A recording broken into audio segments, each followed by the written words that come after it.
Are you better now? Are you working now? I'm sorry about that. That was not... can you hear me now? It looks like you can hear me now. I'm sorry. Let's see. Is the noise suppression still on? Yeah, the noise cancelling should be. Is there still a crackling sound? Still not good. That is not... And I tested it before stream as well as usual. I don't know what happened there. Now it works? Much better? Okay. Yeah, I'm sorry. Running my stream checks before going live and everything was working, and I do wonder what just happened. Sorry. Welcome everyone. That was not the start I was expecting. Good thing I have you to call me out and tell me what is going on. Yeah, the chat lags behind, I think, a few seconds because we have closed caption enabled, and in order to for YouTube to give you closed captions, you need to have a little bit of a lag on your stream, so that's why there isn't perfect live, but closed caption I think is worth it for the people who need it, so we prioritize closed captions. But the lag is a little bit frustrating. It's too that you don't get an instantaneous feedback, and for me as well, that see you answering to stuff that was happening a couple of seconds ago, but it's because that is currently how YouTube does closed captions. It needs a few seconds to process what I'm saying, so that the people who need closed captions or just prefer them, I prefer them personally, get some closed captions, even if they are not perfect, even if they are auto-generated, because I couldn't possibly type as fast as I'm talking on lives. But yeah, so the reason there's a little bit of a lag in chat is that we are using, it's that we have closed captions enabled, and that is how YouTube manages that. Which is still pretty amazing, I think, that technology is at a stage where you can have auto-generated captions kind of live-ish, like very close to live. It's still only a few seconds behind. I think that is pretty impressive.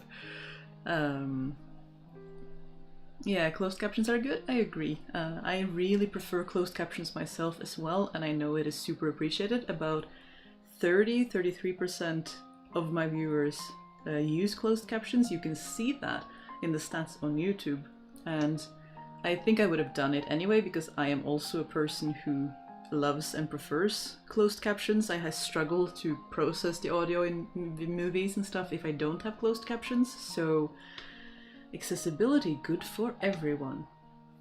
But yeah, that means everything before that was missed, but I hope you're doing well. That was not the start to the live that I had hoped for as a calm. Yeah, it can also be used for those who have auditory impairments or those who are deaf. Exactly, so I'm not deaf, but I know that that is the primary, or like one of the really important things for people to have is for people who are deaf and needs things like that. But it also works for auditory processing. It also works if you're just hanging out doing other stuff. Like, there are tons of different people who can benefit from closed captions, so we do the best we can to accommodate. But yeah, I just have my little water bottle. There's no tea in it today. It's just plain old cold water. We were talking about drinks of choice. And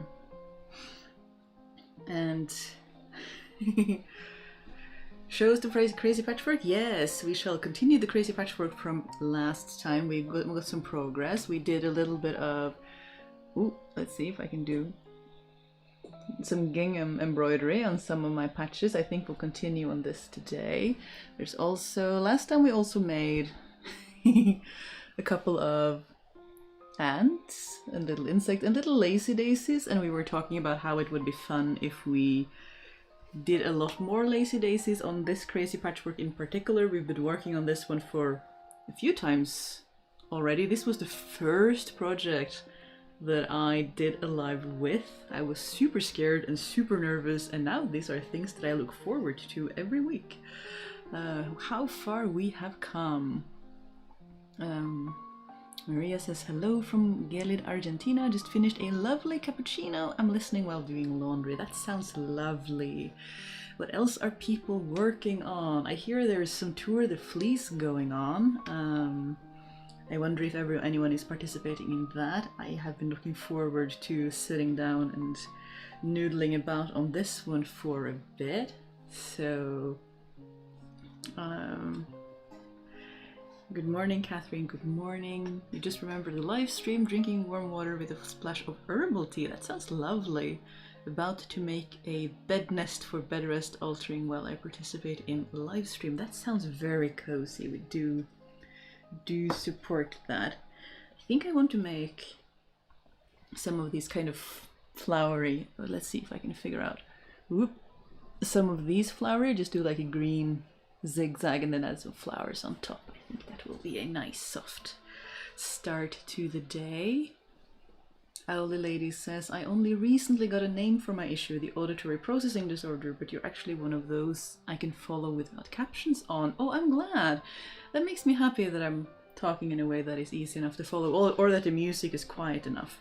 I also struggle with auditory processing, especially with movies when the music is loud and there's just a lot going on, or you're being social and you're trying to talk to your friends. And I haven't watched a movie without subtitles in years, and sometimes when I do, I'm like, oh, what is going on here? I am completely out of the loop. Max says, the project I'm currently working on in knoll binding is a pair of socks. I decided to use the Uppsala method, which means 2 round starts, one for the heel to be attached while the other one for the socks body. That sounds really nice. That sounds excellent.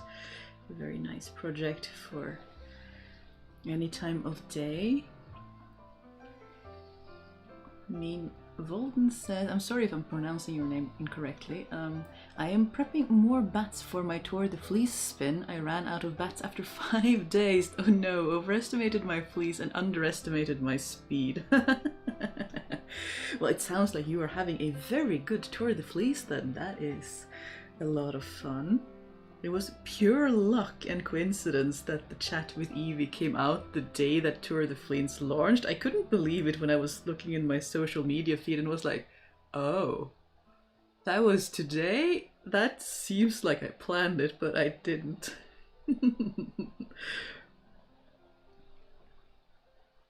Leia says, yep, I will start my work for Tour de Fleece for today right now. That sounds excellent. It'd be a nice cozy thing to do while we are hanging out. Luxalaire says, still working on fixing my moth-eaten sweater. Oh no, I've got all the holes filled in with leaves. And now I'm adding decorative flowers. Oh, that sounds really cute. That sounds super, super cute. I really like doing, when I'm doing small repairs on knits, to do things like flowers and leaves and all the fun stuff. I have left my usual pincushion over on the work table because I was doing some filming earlier, and now I need to find myself a needle instead. Didn't I have a needle for this project earlier?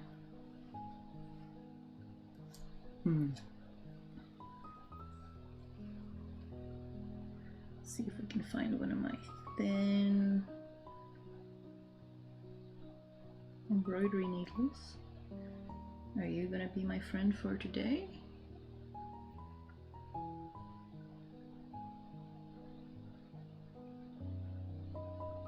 This one, I think.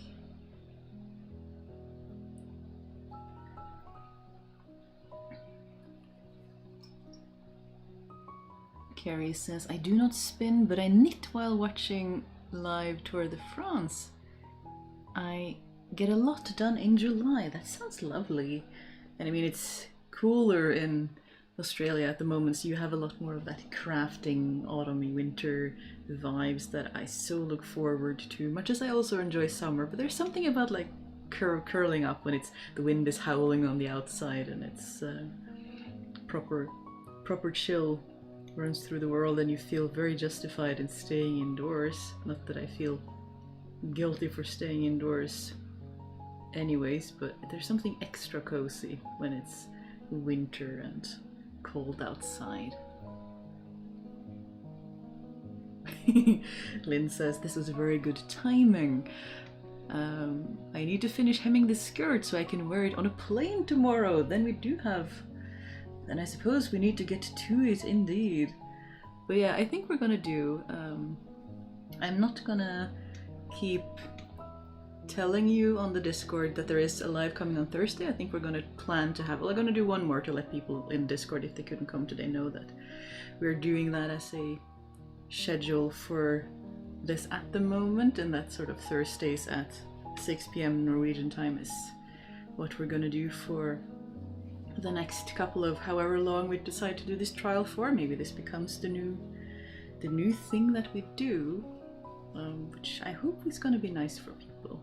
I've resisted a schedule because I wanted to accommodate for all sorts of time zones, but I realized that it was making it difficult for myself to keep my head screwed on right, so maybe we shall lean into the schedule, which my brain does like anyway. I hope that still makes things alright for different people to join. Where are we gonna? This one maybe? We can stitch.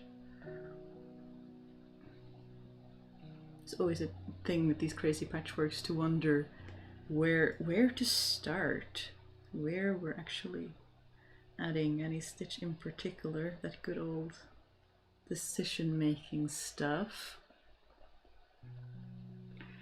Esther says, I'm doing a sashiko mending on the knee of a breakdancer's black jeans. Wow, that sounds really cool. I love sashiko on jeans. It looks super, super nice. Super, super cool. That blending of modern and traditional crafts is super fun for me. I really enjoy that kind of thing. And we are about to have ads. If you are new here, we pause for ads. You don't miss anything. In fact, we take a hydration break. So don't worry, you're not missing anything. I pause for ads because people who get ads in a very real way support the channel, and I'm very grateful. And I don't want any of you to feel like you are behind, or you're missing out on anything, or anything like that. So don't worry, we take it as a reminder to have a sip of our beverage of choice and we chill out for a moment.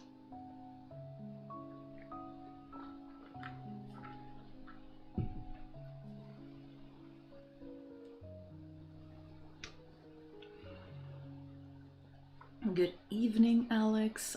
You're saying I'm spinning outside in the wonderful weather. Oh, that sounds lovely. It was very warm last time we chatted, but now we are back to very moody on and off weather that will be raining on you one moment and back to sunshine in the next, which is kind of amusing, but also a little bit can be difficult to plan activities when the weather do be like that. But what can you do? She will do what she will do. Joanna says, I love all the different projects you guys do. I have a couple of different things that need some hand touches. And also support for Lynn, which is a nice... Yeah.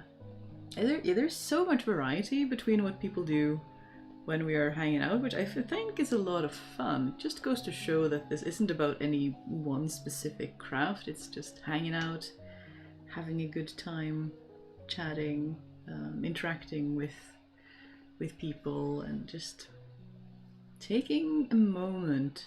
At least this is the thing for me. I know some people do laundry and housework, and I really love that for, like, I really understand that kind of thing, because I sometimes use long videos and live streams in a similar way as just company.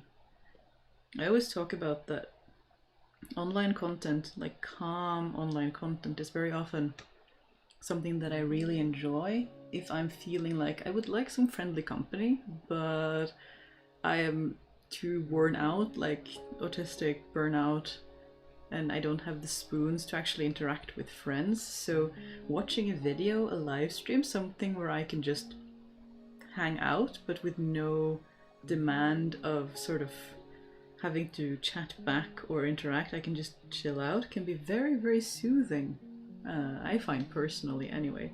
So it's nice to see people using and enjoying the lives in different ways. And Lynn says, thank you. At least it's only 3 meters and no gigantic flounce. Yeah, sometimes like the floof is fun, but it can be a time to hem those really big hems. And also sometimes if you just want to put a little cute ribbon along the edge, it turns out to be that you need a lot of ribbon because it can be quite challenging. Leia says, I'm planning on sewing a long linen summer skirt and I want some sashiko decorations in the bottom area, like for 10 to 20 centimeters after Tour de Fleece. Oh, that sounds lovely. I love that idea. And I'm thinking of like sashiko and blackwork to an extent, embroidery where it like turns into other things and you will embroider parts and it'll like fade into the rest of the work. Oh, you guys have so many great ideas. It's so fun to see what you are up to and what you're making. Alex about weather says same here, but we are having a little sunny spot right now. I hope it stays this way. Ooh, that sounds risky to be spinning in shifting weather, suddenly having to run back inside for whatever reason.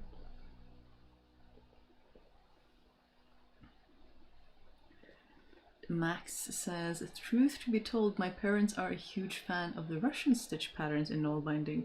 I think my mother really loves the 222 version, and as for my dad, I'm not exactly sure which one he likes. Interesting. So it's a family thing, and that is interesting that your family knows knoll binding as well. That is really cool.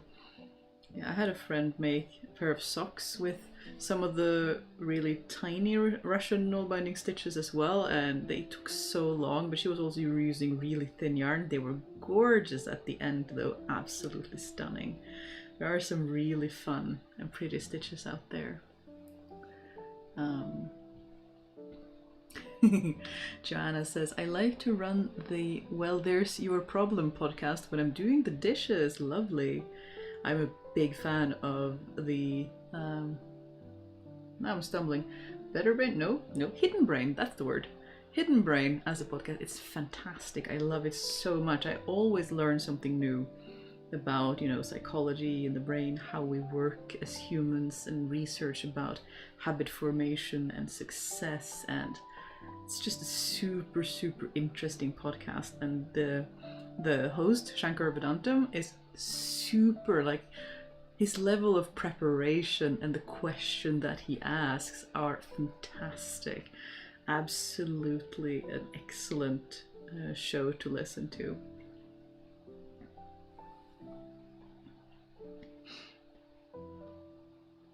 And I think I should take a moment to just calm down a bit, because the technical issues of the beginning of a stream, I'm noticing that I'm talking a bit fast, and maybe that is not quite the chill vibe we were signing up for.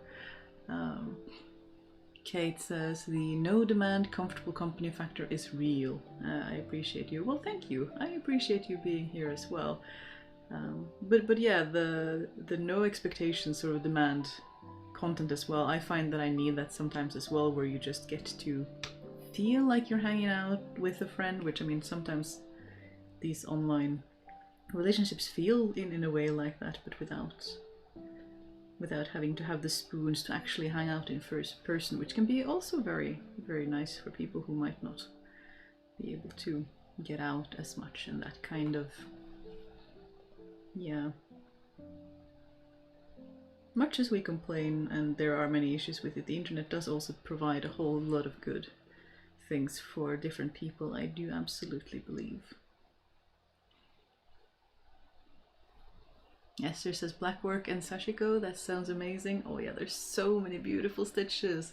I do have a sashiko book somewhere, an old one, hanging out in my modest little crafting library, and there are so many gorgeous stitches. Oh, I love them. I especially love the tortoise shell hexagons. I do have a thing for hexagons. Oh, so satisfying to craft things in that particular shape.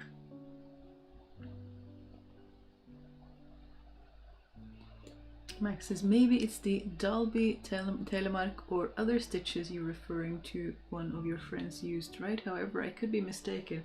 This hasn't been on video, but she was talking about them being Russian stitches. that she was using to make something, and it looked super stunning. But it's been a couple of years since she made them, so I don't know exactly which stitches was, but just that it was some sort of Russian stitch with very thin yarn, and it looked absolutely stunning. But I would have to ask her again for if she can remember any details to it, or if we would just have to try to recreate it. But who knows? Catherine says, you make them wonderfully friendly, in my opinion. I love that. Well, I'm glad you think so. That is kind of the purpose, to give you a space online to hang out where it's just chill, where we can just craft and hang out and have a good time. I'm feeling like I'm getting old and like talking about content these days or other things, but so much content I feel is so fast-paced and rushed that I almost get stressed watching it. So having a space where we can just not be in a rush feels very nice to me. That is the kind of content that I missed before I started creating content myself. So that is the kind of content that I want to create for you as well. Kind of the kind of content I wish had been there, or I still wish was there. The kind of content that I would have wanted to consume myself. Because in many ways I am the first viewer and the biggest judge of everything I put out. Which I'm sure you're all very familiar, being a lot of creative people.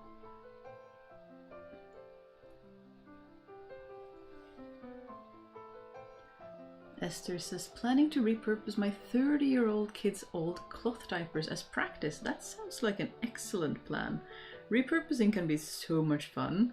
It's often very time consuming, like all patchwork, and like upcycling things from one thing to the other can be super time consuming, but oh, so satisfying when you get there, when you finally finish a thing. Oh, it can be so rewarding. I've been wanting to do more patchwork projects, and I really should just start them and run them in the background like this, because they take so long, so there's no way I can do it while filming in a week to edit the next week, because they just take so long, and I don't really want to rush them because they're so fun. They're super enjoyable to just sit there and prepare pieces and then just get to just stitch and stitch and stitch without really having to think about patterns fitting, and they just kind of, when they're pinned, they're done. I do enjoy that.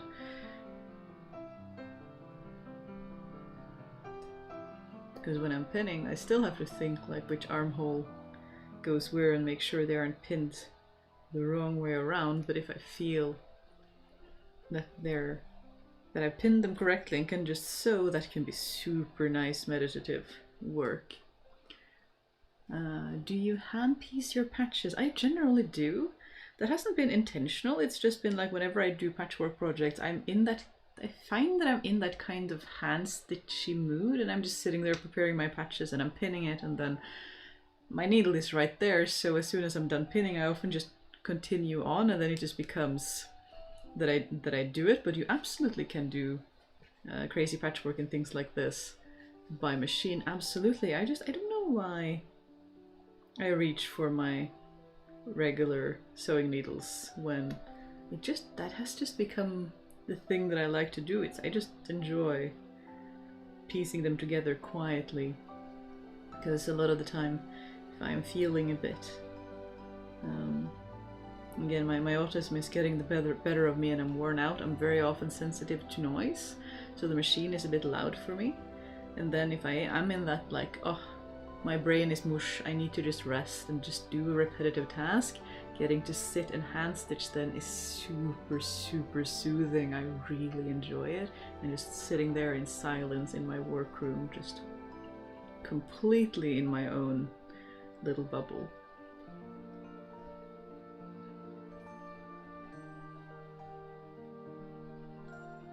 Let's see, I think that's really why a lot of people make content. This particular thing I would not enjoy doesn't exist. It was so for me as well. In any case, yeah, exactly. And I think that's a good way to make content, because it means that you also make content in a very, I guess, an honest way. It's like, I would enjoy watching this kind of thing, so I want to give that sort of thing to other people who might enjoy similar things, and let that be the driving force. It also makes decisions about what content to make a little bit easier, I feel, because it's again, it's the decision is like, yeah, but what would I enjoy within sort of the defined theme subject of the channel? What would I enjoy watching? What would I enjoy talking about, learning about, sharing? I think it makes it. That means that I get to follow the spark in a lot of projects, and that I find that a lot of fun. So let's see, so you backstitch your patches, or is it a running stitch? With crazy patchwork like this, especially because you are embroidering on top, you can just do running stitch, no problem. But I will do a running stitch that is, you know, pretty small on top, so they're not too visible, and then just zoom through it. A lot of people just do basting stitches, so longer running stitches, and they pull them out after. I don't like having to pull my stitches out after. Maybe they get caught in the embroidery floss and they're difficult to pull out, so often I don't do that. Sometimes I will do running back stitches, where you do a couple of running stitches and you do a back stitch just to lock it in, because I am over anxious and overzealous about my seams to the point where they take me much longer than they need to. But you don't have to do that. You can just do running stitches or basting stitches. That is almost certainly enough, especially when you do embroidery on top. But I will sometimes just, if I forget myself, I might catch myself doing back stitches anyway, but I try to make them longer, at least, if that makes sense, so that they are not so that they don't take super long. It's a continuous struggle to try to not take too long and then forget yourself, because you want to secure a seam as well, because the seam falling apart will take even longer than... Good morning, madam. Well, good evening, rather. Would you like to say hi? Hello. Kate says, repurposing things a relief of guilt. If a piece fails, it isn't the waste per se. It is, if it's a success, it's free fabric and not wasting the labor of whoever made, warehouse, transported the fabric. Oh, I do agree. Making things out of scrap fabric, even though it was fabric that you bought and has been produced and exists in the world, feels like a completely free project. It's just... It's magical. It feels like you made something out of nothing, even though there certainly was fabric and materials involved, but it just feels so rewarding to use those pieces that very often end up going to waste. Kitty, yes, the kitty is here. She's the best. I mean, she is the star of the channel, really. We do have two, but you rarely see Embla because she is so attached to Spouse and will generally hang out there instead. So it is generally the one who joins us. Why are you always so full of eye gunk, madam? You are the most patient little kitty.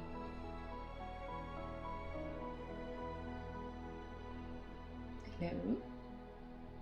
We all know who the star of the show is, don't worry. Kitty is so beautiful, I wish I could pet her too. Yeah, she is lovely. She is super patient. She can be a bit tenacious, very stubborn. We like to say that she's too clever for her own good, because it does land her in trouble sometimes, but she will very tenaciously try to get things until she succeeds, so we do have to lock things up and close. That's why I have things like the wardrobe with like doors, so that I can actually put things away, so that it's not within her little tenacious kitty paws. Lynn says, I also write the things I would want to read but never find. Yeah, but I think that is the best way to create content, because you are the first critique. You are the first person who's going to read or watch or consume the content that you create. So if it's not the kind of content that you enjoy, you can run into a whole host of challenges with burnout and other things. I think that helps. And we are about to have some more ads, so water break. Would you like some water? No? It's not snacks?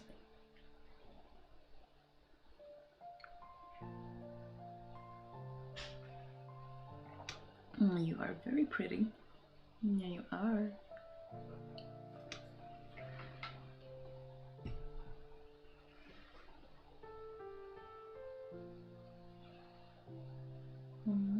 Carrie says, I don't mind knitting garments in pieces as I enjoy seaming, but weaving in extra ends, it's not as meditative as for me as seaming. Oh, that is interesting.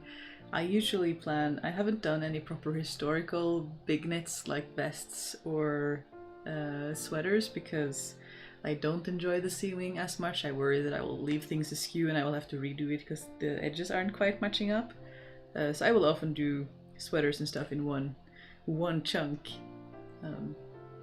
But yeah, weaving in ends is also something. I like lace knit for that reason. Without all the color work, there's less weaving in, but there are so many beautiful color work things too, though. But I can understand not enjoying the weaving in of ends to the same extent. Stripey Crayon says, slow making, slow mending, slow content. All sounds good to me. Yeah, same. It's the kind of thing that I wanted to have available and couldn't find when I was younger. So, and learning that in many ways, if it's something that I'm missing, other people might be missing it too. And if they do, then they're probably my kind of people.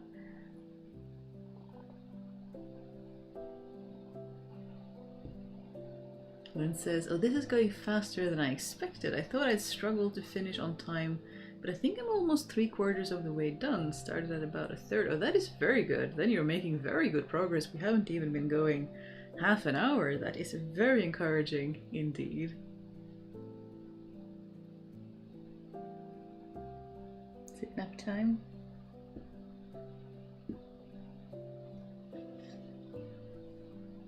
Where? There was my stitches. Carrie says, I'm thinking about embellishing a lightweight knit tee with afterthought smocking on stockinette, but we'll need to mark the columns first with a running stitch. Yeah, I really enjoy smocking, but it absolutely can be something that needs a lot of prep work, which is generally the things that I don't like doing when I'm planning projects, is having to do that kind of meticulous, such as drafting embroidery patterns and flowers, drawing it on paper patterns on drafting paper or what have you.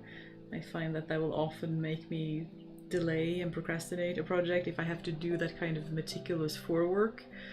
It does make a world of difference though, but I am the kind of crafter who just enjoys going gung-ho into whatever whatever new thing that I want to make and just do my best and have fun with it. Devon says, I'm nearly finished with my first null-binded hat made with my own hand-spun yarn. Oh wow! It has most certainly been a slow-making piece. I've been working on it since December. Yeah, some projects are like that, but still, good on you for being nearly finished. And with your own yarn, that is super cool. That is amazing.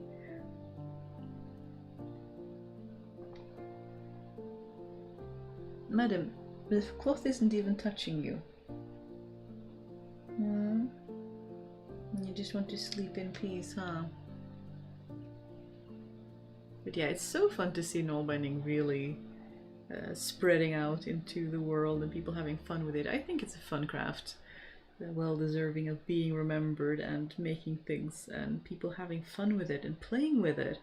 I really love people doing traditional crafts in modern ways and modern takes. I think that is super fun to be playful with crafts like that. And the more people learning the craft, the more of those instances we're gonna see. You're hoping to have it finished this week before a backpacking trip in the mountains. Oh yeah, that can be... Sounds like a good instance to have a hat and some socks and other things.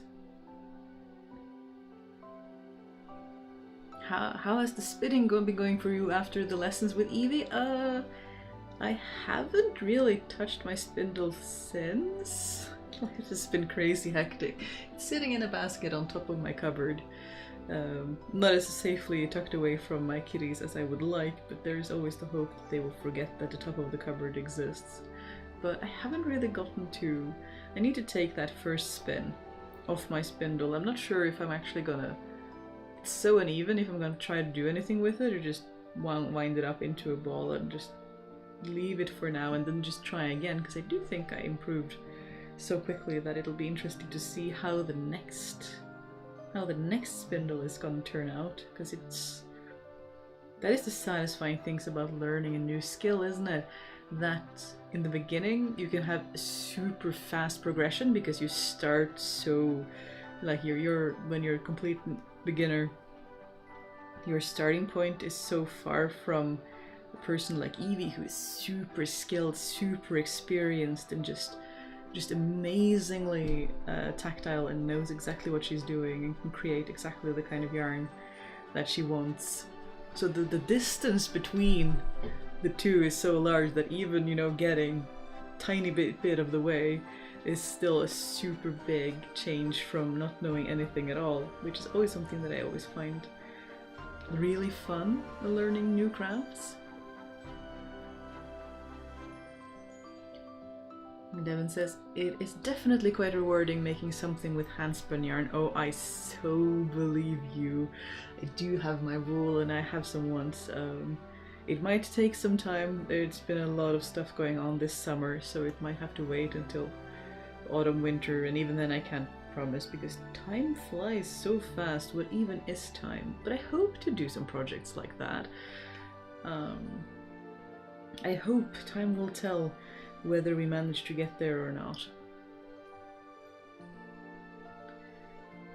Let's see. Luxolaire says, I know some spinners keep their first thread as a keepsake. Oh, I love that. That is kind of cute. That is a good idea. That's something we could have a bit of fun with and be like this. This was the first. Leia says, I love knoll binding, made camera pouches out of my handspun for me and a friend, and I love them. I noticed I prefer crafts that only use one needle in contrast to knitting. Yeah, I have friends who are the same, who will prefer crocheting or needle binding to knitting, because then they only have to keep track of one tool and one loop for the same reason, because they get a bit overwhelmed with all the loops in knitting.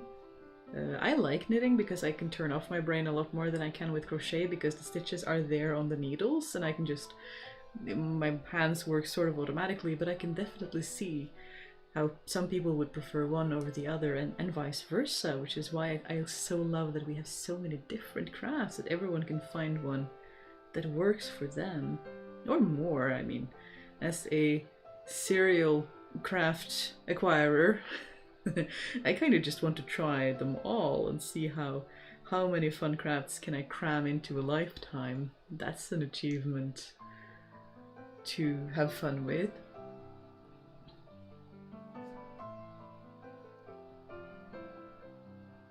Alex too is talking about, I saved my first skein and I love looking at it and seeing how far I've come. Oh, I love that. Yeah, that is super sweet. That is a really fun way of looking at it, because we do need that reminder, don't we, sometimes? That reminder of how far we've come and how much we've learned, when sometimes we get frustrated with our own skill levels, but have to remind ourselves that we have actually learned a lot since we first started. Like the journey has been impressive.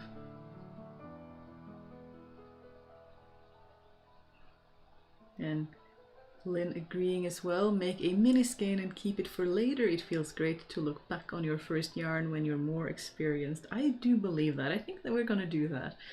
Keep it somewhere safe.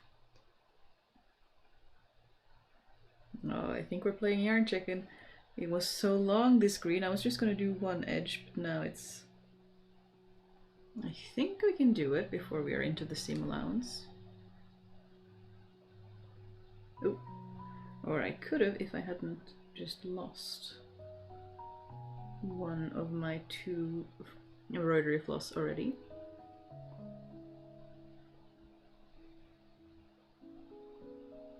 Oh, the completionist urge to spend an inordinate amount of time trying to get the last couple of millimeters out of embroidery floss that might just get hidden in the seam allowance when you do the binding around the pouch anyway.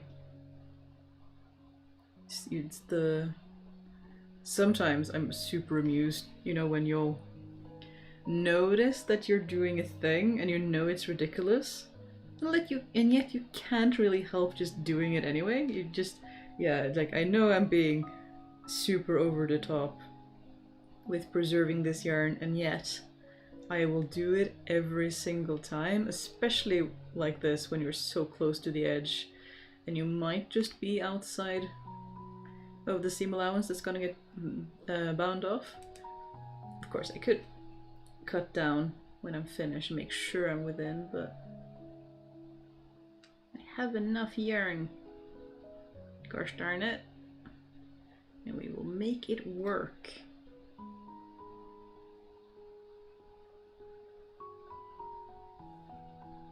Can we get one more? Not unless we lose our needle. Where did you go, friend? There you are.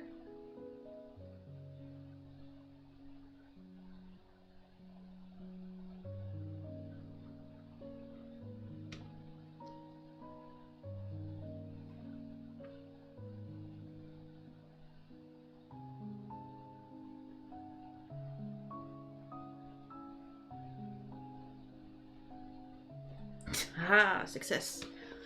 Alright, but I mean, this has already taken 3/4 of an hour, so maybe we should do some lazy daisies on top, just because that was kind of what we were planning on doing for this project. Devin says, I think a great thing to do when you first start hand spinning is to make something with pre-made yarn and then to embellish it with the hand spun. Oh, that is a very cute idea as well. That would be a very fun, whimsical project of some kind, since it's so uneven that it'll vary. It'll do that kind of variegated spin yarn all throughout the thing. Shall we go mad and do something pink? It's in the box of embroidery floss, so why not? Now I have to find the edge.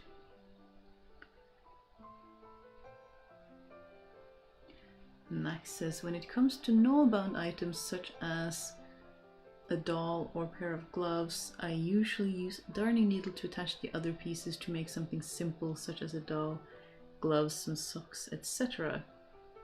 Yeah, that is a good idea.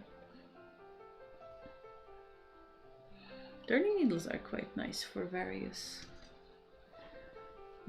projects. I usually find them too big and thick to actually darn with, especially if the socks have started felting. It's just too difficult to actually pull it through the garment.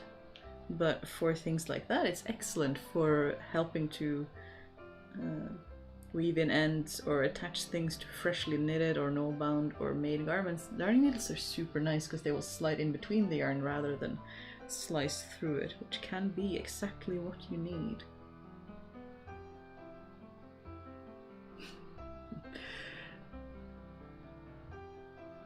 Esther says threading the needle with extra long thread because we want to avoid threading another lead needle for as long as possible. That's another silly thing that I do, yeah. And then it gets a lot of knots, doesn't it?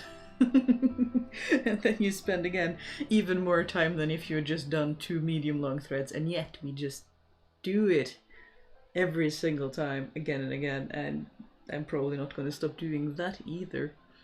Luxolaire as well says, stop calling me out. Yeah, that's totally a thing that I do. It's also something you always see. Well, a lot of my friends who needlebind and who teach other people will talk about the same thing, that you always tell the newbies, you know, use just an arm's length of yarn because it's easier to work with. But when you see them working, they have like 4 arms length of yarn neatly folded into their needle all in one go. So very much the spirit of do as I say, not as I do, and how many people actually do that.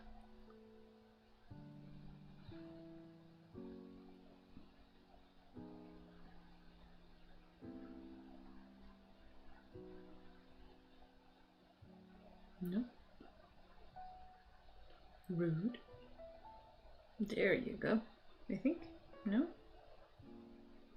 You still... I'm not gonna have to get the scissors, am I?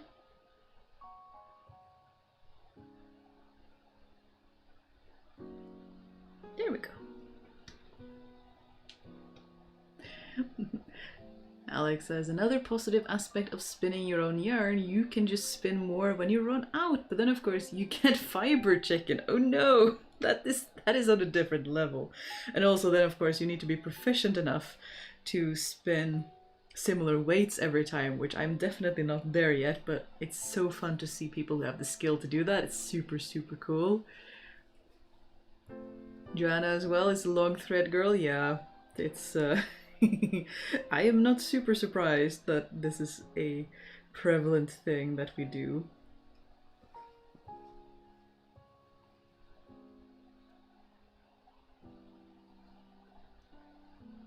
Let's see if we can do some lazy daisies in this.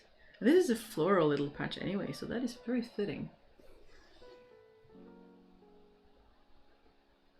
In German there's actually a condescending saying about it, translating to long thread lazy girl, but I say F it. Oh, that is interesting. I can't remember if we have a saying for something like that in Norwegian. We probably do, but I can't remember something off the top of my head right now. That is interesting that you do. Yeah, there's so much judgment about doing things in a certain way, isn't it? When it's like, yeah, but aren't you glad people are creating things, that people are doing things, having fun with it, crafting, enjoying whatever they are doing and having a good time? That seems more important to me, but what do I know? Owly Lady says, it's even worse these days with eyesight changing with age. Ooh, yeah, I can imagine. I'm not quite there yet, but I'm not looking forward to my eyesight changing on me and suddenly having to get more new glasses again. I've been lucky that for at least 10 years now, if not longer, if not 15, my eyesight has been pretty stagnant, which means at least that lowers the eyeglasses bills. That is something, because they can be pricey, absolutely. Ah, we're about to have some more ads, so do remember to hydrate whichever beverage of choice you are enjoying. And don't worry, again, you pause for ads, you don't miss anything.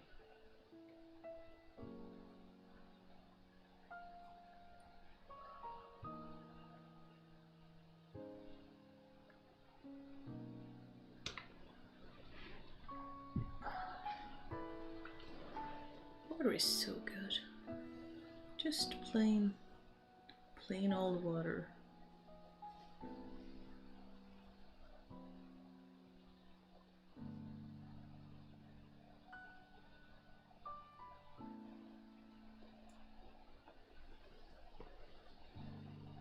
Devon agrees that that's how I've been knoll binding my head. I've been spinning a skein, then knoll binding until I run out, and repeat that process until I'm done. Oh, that does sound like a lot of fun though, that you get to jump between the crafts, unless it becomes a struggle because you're maybe traveling and then you run out of yarn and you have to get back to your spindle to make more. But still, it sounds like a nice way to sort of jump back and forth and have fun with it like that.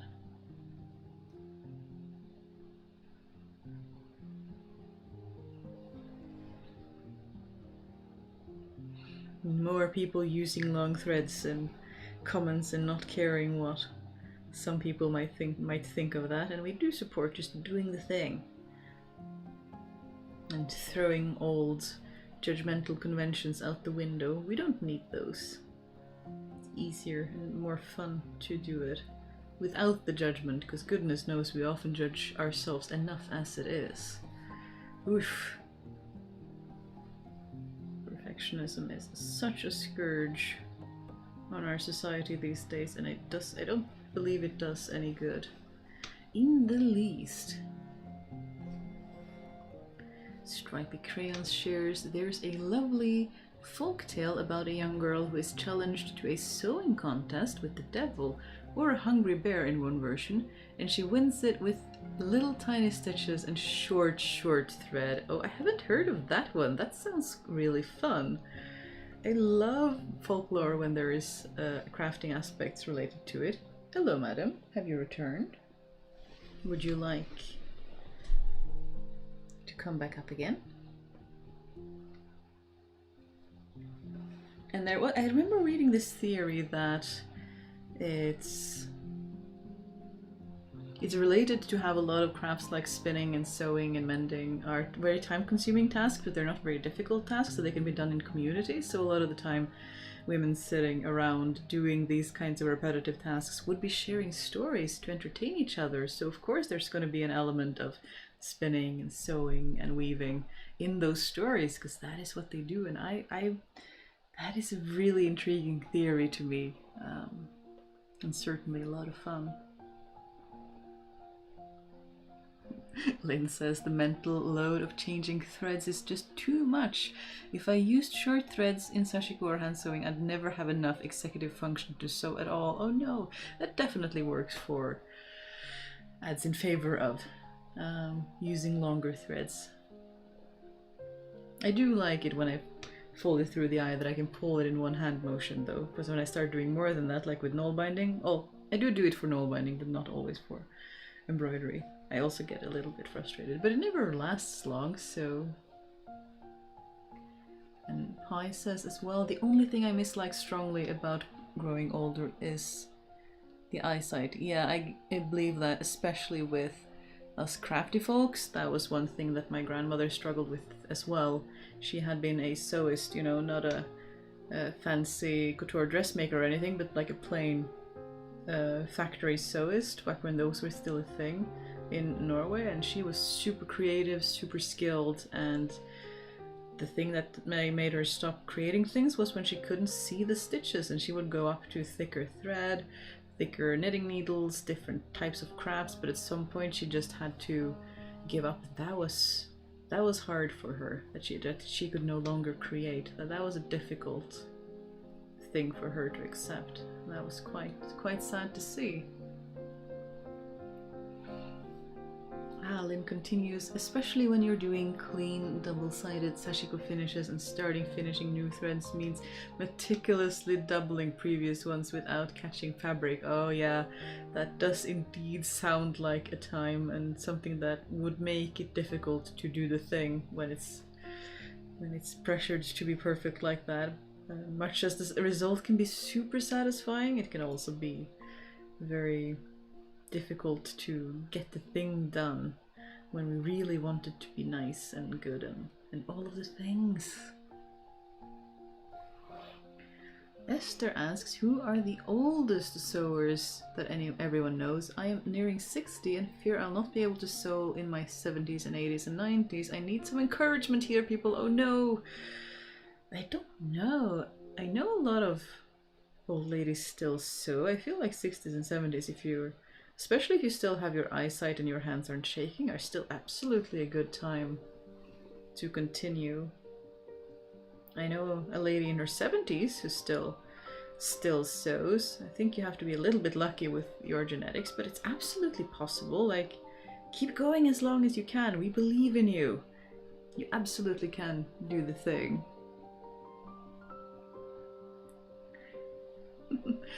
Kay says, I'm amused that YouTube thinks the people talking about skeins are all mentioning me. But yeah, I'm also team long threads. I love a bit of wax to keep the tangling manageable.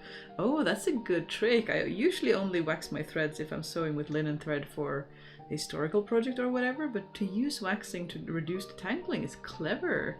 I might do that with some of my, because I have some synthetic threads from old stashes that tangle terribly, and they might benefit from a little bit of help.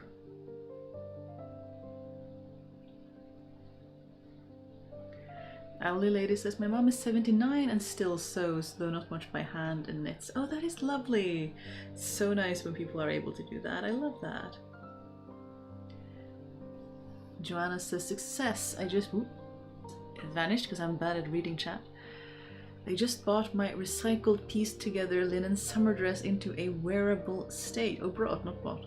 Into a wearable state. It only needs a little belt and an underdress now, but I can already wear it at home. Oh, that's lovely. I love how when a project gets to that state, when it's ceases to becoming the project that you're working on and something wearable, something functional that you can use. Oh, it's such a satisfying place to get to. Congratulations. I hope you have a lot of joy from that.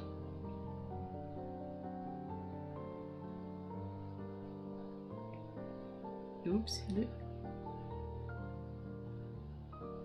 A lot of people supporting Esther and giving a lot of good embroidery advice and encouragement, which is very lovely. My grandmother is nearing 80 and still doing her embroidery. My mom is in her 70s and still quilting.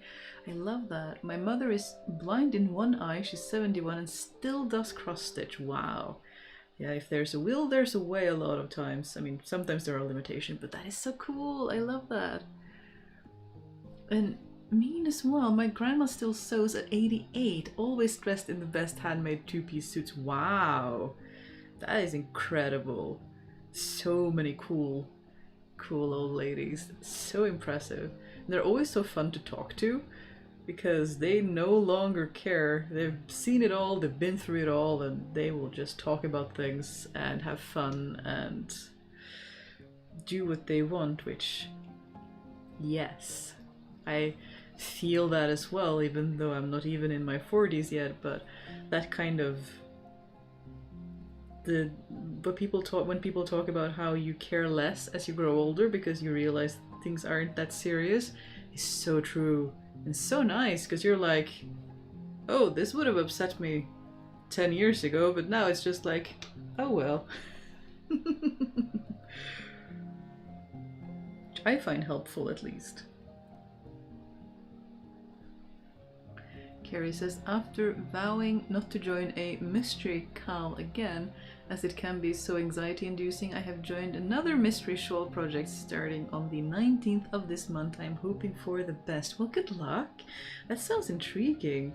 I hope you have a really good experience with that. I have not done mystery knits before, but they sound like fun.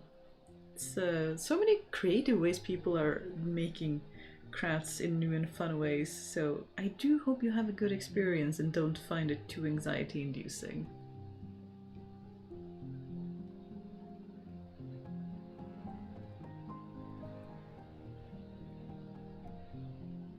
And Esther feeling supported in chat. I love to see it. Absolutely love to see it.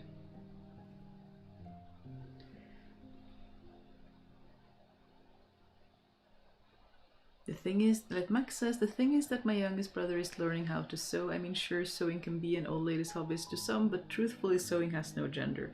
No, sewing has no gender. Absolutely true. I also think a lot of these, because a lot of these are life skills. I mean, mending your clothes, taking care of your clothes, learning to cook, sew, mend, clean, they're absolutely not gendered. Everyone should learn these kinds of, well, I mean, there is a difference between cooking and cleaning and that kind of life survival skills, and crafting being, it can be a helpful skill to save money and also enjoy things and have a hobby, but it can also just be for fun, and that is also perfectly valid. But yeah, I think hobbies and craft, things don't need to be gendered. There's no need to gender things, even if traditionally a lot of the older people who have sewing skills will be grandmothers rather than grandfathers. But yeah, there's no reason we can't change that. There's absolutely room to just doing the thing. There is Yeah. There's no reason to gender things that are just gendered by tradition, because that isn't really. Who cares? Do the thing that you want to do. Certainly people are welcome here. No matter their gender, I don't really. It's wrong to say that I don't really care, but in a way that is also true, because it's like the only person whose gender and sexuality matters if is a person that you would like to be in some sort of relationship with. Beyond that, all my friends, it doesn't really matter. Just do you, have fun. So long as you're happy, I'm happy.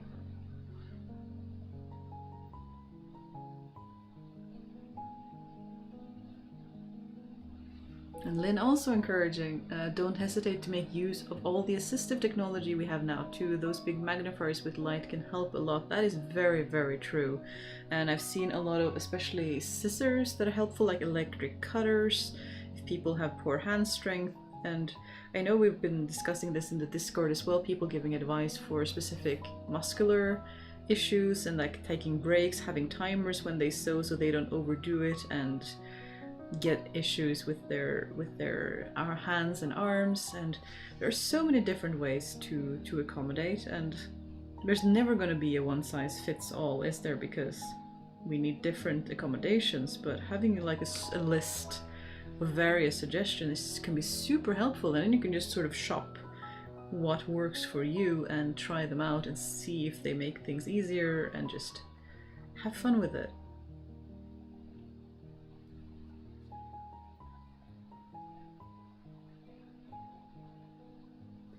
Stripy Crayon says, I was taught that everyone, regardless of gender, should know how to sew a button, mend a rip, iron a shirt, and cook a basic meal. Yeah, I absolutely agree. They are such essential skills, and so many people don't have them, and it gets so expensive when you see people who have to eat, frozen meals, pre-cooked meals, and have to buy that because they don't know how to cook anything else. Of course, it can be less healthy, but even less so than that, it can be super, super expensive.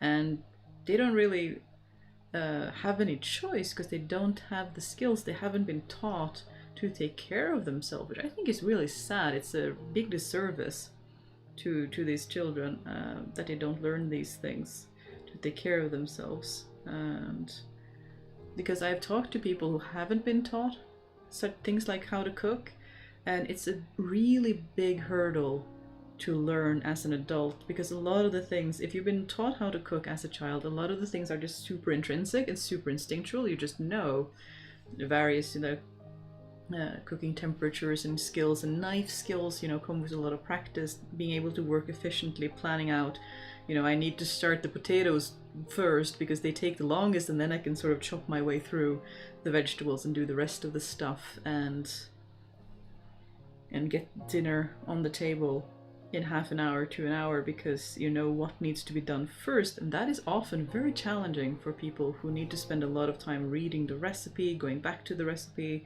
spend a lot of time chopping. I really feel for them, because from what I've seen, when you have to learn cooking from scratch as an adult, it's a super big mountain to climb. There's a lot of things that can be very, very difficult and very challenging. So props to those who manage to do that, because it can be super, super hard, but super, super worth it.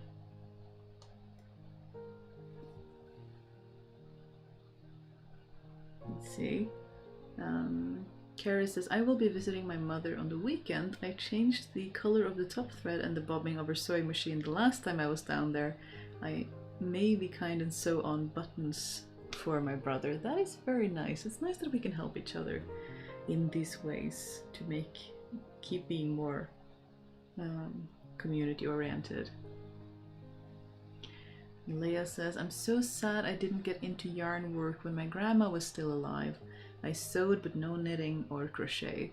She knitted until her late 80s, I guess, or even early 90s, as long as she could anyways. Yeah, my grandma was the same, and I'm also sad that I didn't learn more sewing from her because she knew so much, but in many ways I didn't realize that I could ask, and I didn't want to be a bother, and My mother hadn't wanted to learn sewing from my grandmother at all, so I think she kind of had that expectation that no one wanted to learn how to sew, which was super sad. Because she had so many, you know, those technical skills.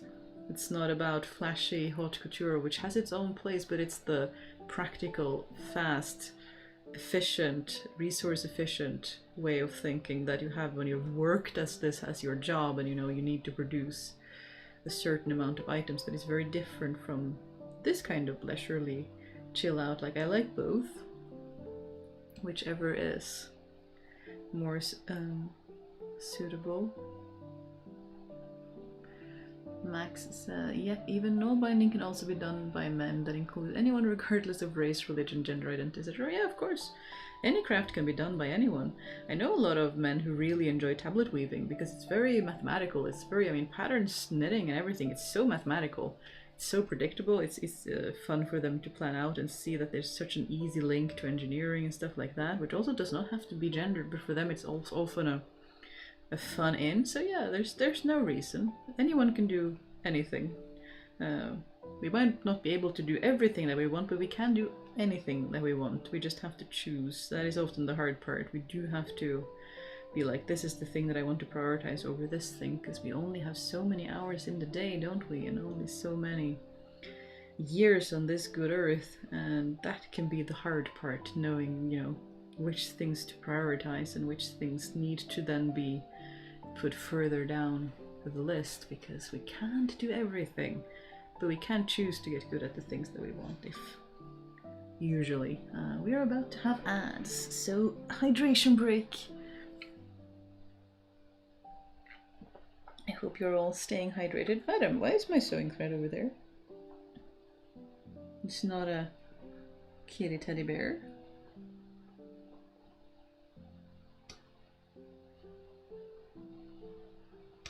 Also, why is there fur on my table? You are too innocent. It couldn't possibly have been you. You're too cute when you sleep.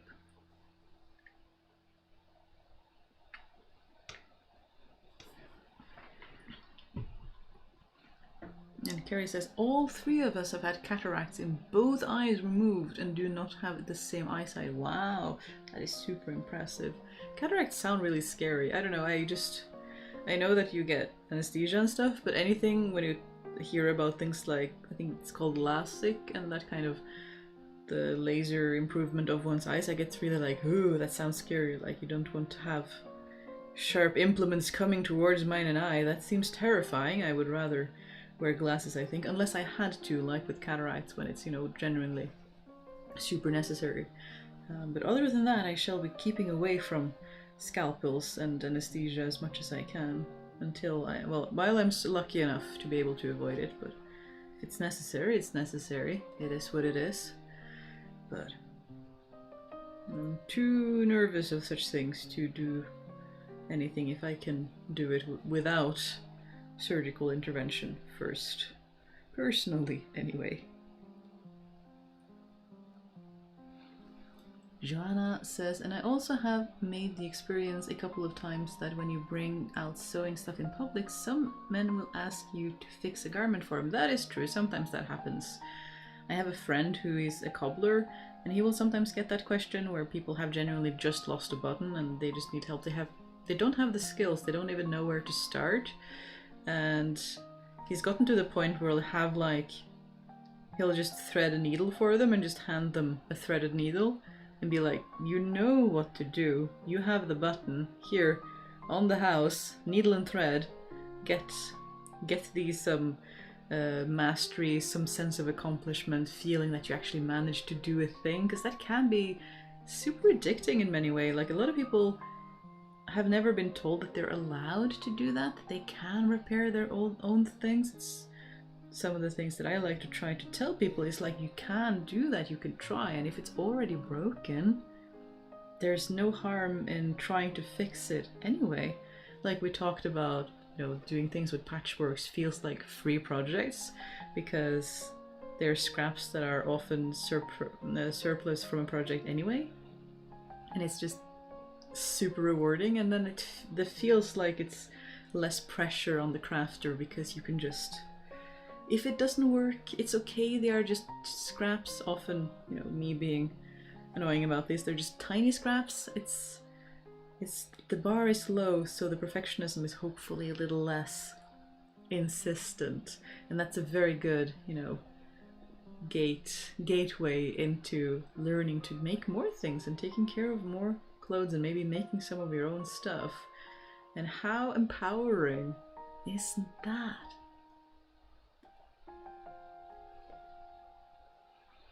Let's see, Devon says, my high school had a family and consumer science class which taught cooking, sewing and mending skills, and it was one of the most popular elective classes among all students. Oh, interesting. Because in Norway we do have cooking class, but it's generally, you know, very basic cooking skills, and we had one home economics, like one class on cleaning in the whole semester, and one class where you had to actually get a price list and plan out a meal and be within budget. But it was only one. Most of them were just cooking. They aren't super helpful for if you already are taught to cook at home. I was usually a bit frustrated because most of these things were familiar to me already, but it's super helpful to try to give everyone a similar starting point. Lynn says, done. This was much faster than I thought. I'm glad. It's more enjoyable when you have someone to hang out with, isn't it? Even though it's a different technique, I think all my sashiko practices helped a lot. Oh, I believe that. Hand stitching practice in general can be super efficient, although I find that because I generally tend towards smaller stitches and more regular back stitches than I really need. Like even when I whip stitch, I'll sometimes do a double stitch just to make sure that it stays, and it takes unnecessarily long, and it's a habit that it's difficult for me to break out of, but even so, I do enjoy it. Hello. Hi, sweetie.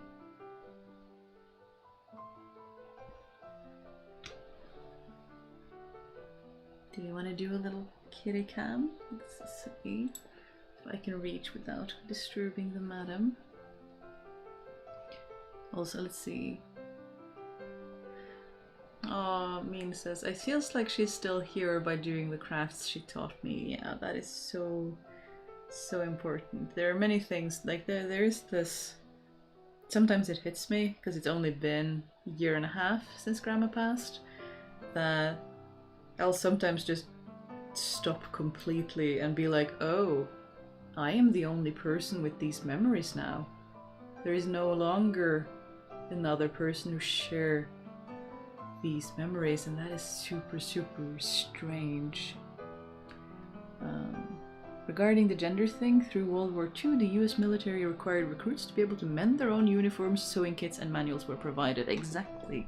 It's so important. It's and before that too, with Husiv's being regular kid. There she is. Hi, baby. I'm sorry the computer fan is so loud. It's probably hard to hear her purring, but she is purring. She's being a very good snuggle bug.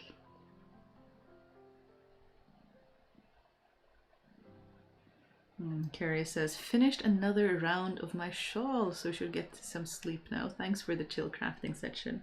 See you, Carrie. I am glad you had a good time. I'm sorry the timing is not quite ideal for Oceania and Australia and New Zealand and those kinds of regions. I hope you still have a good time and get a good night's sleep.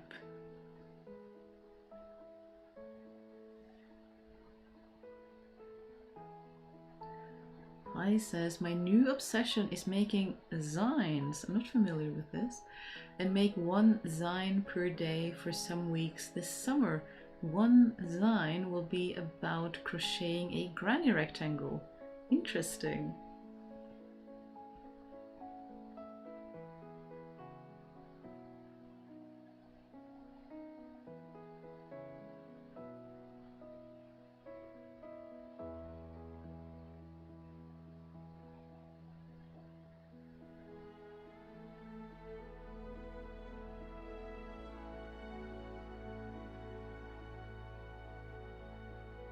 Madam is fast asleep and so very cute.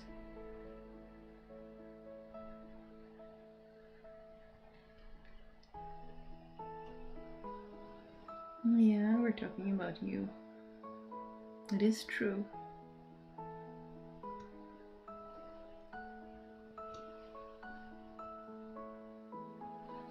He's such a good cat. Design like in magazine. Oh, I see. Cool. That sounds like a lot of fun. I know a lot of people collect old magazines and stuff for recreating historical, well, more recent history, but having a lot of fun recreating old fashions. I do have a friend who has a lot of 40s, 50s, 60s magazines of all different kinds, and they are a lot of fun to leaf through and try to find various crafts in them. Sometimes there's tatting magazines, sometimes there's knitting and crocheting and even bobbin lace. There's so many different things that people are doing. Is so much fun.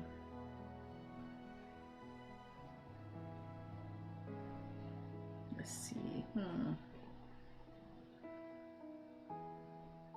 That is certainly a lot of lazy daisies in one region.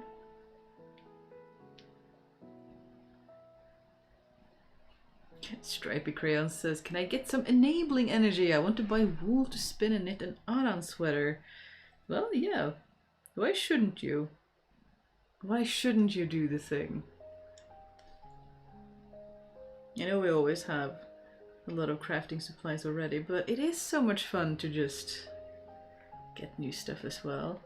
Oh, Lynn is asking what kind of wool. Indeed. Did you have a specific breed of sheep in mind? There are so many fun ones. Lots of people go get that wool. Yeah. It's so fun, isn't it? Kay says, I finished what I said as my spinning goal for today. Congratulations! Well done! Good job and all of the good energy. It's so fun when you actually manage to hit a goal. Of course, that requires setting realistic goals in the first place, which is not always easy, but yeah. Natural black Welsh mountain sheep. Oh my goodness, that sounds so cool. I love colored sheep. I know that we bred sheep for white because white is easier to dye and we had a preference for white, but I love naturally variegated and colored sheep. It's so pretty. I have my apron dress when I go to Viking markets has a warp in white and the weft in a natural brown, and it's completely undyed and it's very dramatic. It's in a herringbone weave and I love it. It's when there's also a sweater company in Norway, just a small, you know, local crafting, locally produced, and they are doing the same thing where they don't dye wool for their projects. They just have, you know, a little bit of white wool, grey wool, brown wools, and the sweaters are so lovely. I would like to get one at some point and support them, but they are a bit out of my budget at present. But I really love when people do those kinds of things and highlight all the beautiful variation that we have in sheep, all the fantastic stuff that they have. So yeah, that sounds like a lovely project, Stripy Crayons. That sounds like so much fun. And I mean, when you get the fleece, instead of just getting the yarn, it's a bit like you get a project several times over. You get the craft, you're spinning the yarn, and then you're knitting or crocheting or buying whatever craft of your choice. So you get two crafts for the supplies of one, which I think is clever thinking. It's a bit like the joke, at least in Norway, that firewood is meant to keep you warm multiple times. You know, there's when you fell it and then you chop it and then you stack it and then you burn it, so it keeps you warm multiple times over.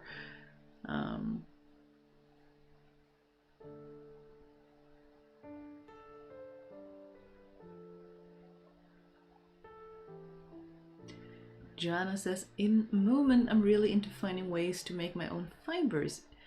In Moment I'm experimenting a lot with nettle. I want to spin the yarn really thin to weave my own chemise with bobbin lace detail. Oh my goodness, that sounds like such an interesting and cool project. I love that. I haven't made any of my own fibers yet, but wow, that is so cool. It's I've seen some people make some glorious, glorious stuff into fibers. I mean, lilies, daylilies and nettles and willow bark and so many, like there's just supplies everywhere. It's amazing how much there is if you look around. I think it's super amazing how creative and how resourceful humans can be. If you create, others around you will be encouraged. Absolutely. They see that it's allowed, they see that it can be done. It's just the gift that keeps on giving. Like, you're allowing people to get creative and they will just create the most amazing fun stuff. It's so good.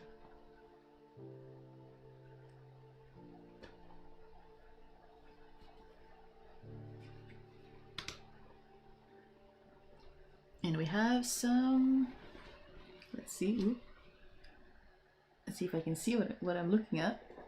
Hello. We have some lacy daisies and they are so pink. I don't usually use pink yarn, so this is a lot of fun to go a little bit out of my usual comfort zone. Fun stuff.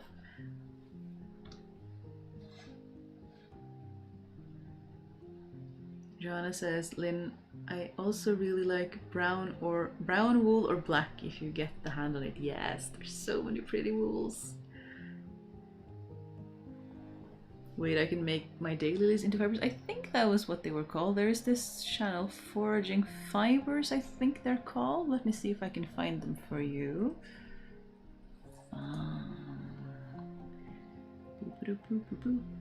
Sturge. Forage. See if I can find them. Foraged Fibers, yes. Oh my goodness. Check out this Instagram account. They weave tiny adorable baskets and they weave them out of anything, and I think daylilies are one of them. Let me see. There you go. There they are. They're so cute. They're so wholesome. It's, yeah. They weave with anything. I'm always impressed. Like, they weave with, I think, irises and nettles, and of course nettles we know, but a lot of other cool things too. Just anything they can, and experimenting is super satisfying to watch. And they use the different materials to get different colors in the finished basket when it dries without dye again, which is like, yes. Leia says, short spinning break. You all somehow inspired me to get up and darn my socks, so I'll do this before resuming the spin. Yes, getting that mending pile slightly down in size is always very encouraging. The oldest pants found so far was also woven from white and brown wool with patterns. Yes, because if we realize that we can use different colored wools to do different things, of course people in the history would do too. They weren't stupid. They were people like you and me, and they're gonna look at it and go, wait, I don't have to spin this into one cohesive color. I could separate them and have it be a thing, which is, yes. Ooh, rain. Impressive. You ever get rain when you're like, ooh, I hope everything is okay outside, because it just goes whoosh. I love that channel. Yeah, she does so much cool stuff. It's so amazing. I love to see people making amazing stuff. One day I'll have enough time on my hands to spin the yarn to weave the fabric for a skirt. Ooh, that sounds fantastic. I have this amazing hat in natural white and grey herringbone twill, and I want to make matching fabric so the skirt and hat can match. Oh, that sounds so precious. That would be so fun. Yeah, I also want to go from like spinning and weaving, or at least weaving a cloth. It's been so long. I don't really weave things bigger than inkle looms, because inkle looms are so portable. I don't have a proper sized loom, but I do want to do that at some point. One day maybe. We are about to have some more ads, which means that we shall take a breathing break and a hydration break, so you all make sure you keep drinking enough water and stuff.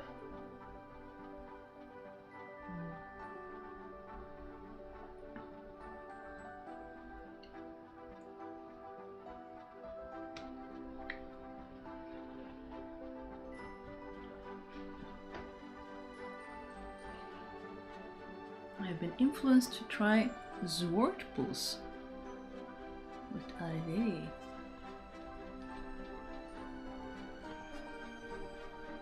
Madam Google. Oh, they're so precious! It's a breed of sheep. Their faces are so cute. Oh, they look so precious. Look at those faces. Hello, sweetie. You pretties. Very, very nice. I can see being enamored by such beauties.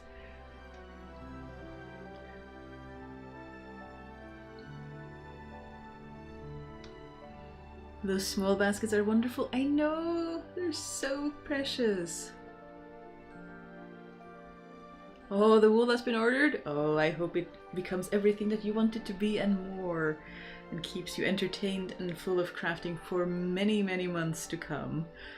Maybe we shall have to check in and be like, how is it going with the fantastic naturally black wool sheep yarn? Is it becoming yarn, and is it becoming what you want it to be? I look forward to seeing how that progresses.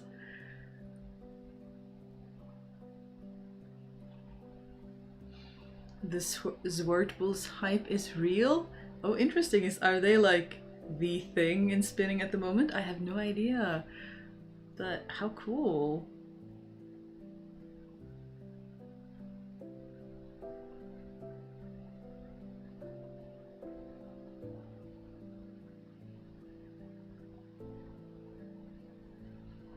You are so chill. Especially when you aren't trying to rob my drawers for candy. But at the same time, I don't really want to give you candy now that you're being so calm on my lap, because then you'll get super energetic and get zoomies because you get the candy energy. Ooh.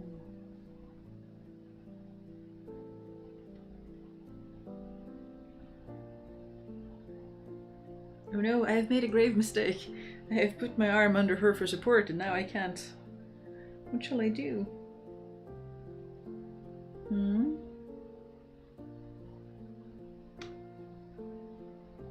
Oh no. They are in Walden's little community. She started it. Oh, I see. We have Trendsetter in our midst. How much fun. But I get it. The hype with these colored sheep is real. I think it's good that they get the love that they deserve so that we get to have a world where we have all sorts of different fun sheep, all sorts of different cool fun breeds and heritage, and just yes, I love seeing the different kinds of stuff that people come up with. What shall we do next? I'm feeling like another easy stitch because we do love them easy stitches.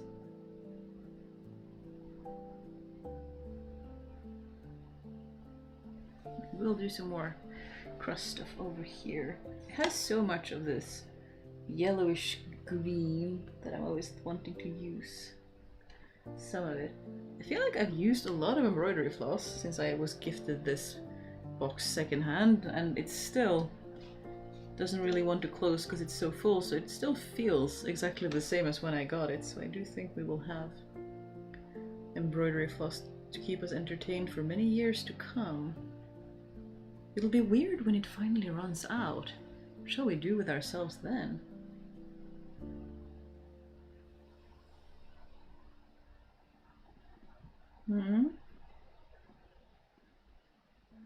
Are you feeling playful? I'm excited. Stripy Crayon says, I'm excited now. I'll eventually post in Discord. My chat name there is Margaret Kemp. My old Dungeons and Dragons character. Fun. I love that. But yes, share it with us. Show us the excitement. Show us the fun stuff. We love to see what people are making. I always love to check in the different knitting and knoll binding and crocheting channels and spinning channels and see what people are making, because people make so much fun things. Oh, it's so fun to see people being creative and relishing in the creativity and having fun with it, being allowed to just enjoy it. Do the thing. Yeah, sometimes we put a bit much pressure on ourselves and sometimes we need help to finish, but the luxury of being able to craft for fun and not just for, you know, keeping warm and all the things. It's so nice to be able to express creativity in that way. I really do think. It's the thing that we see cropping up everywhere, isn't it? Wherever we find human history, there are expressions of that creativity in clothing, in crafts, in local history, and it's so fun to see that is kind of one of the really defining factors that just keeps coming back again and again and again, that humans are creative and need an outlet for their creative energy to be happy and healthy and fulfilled.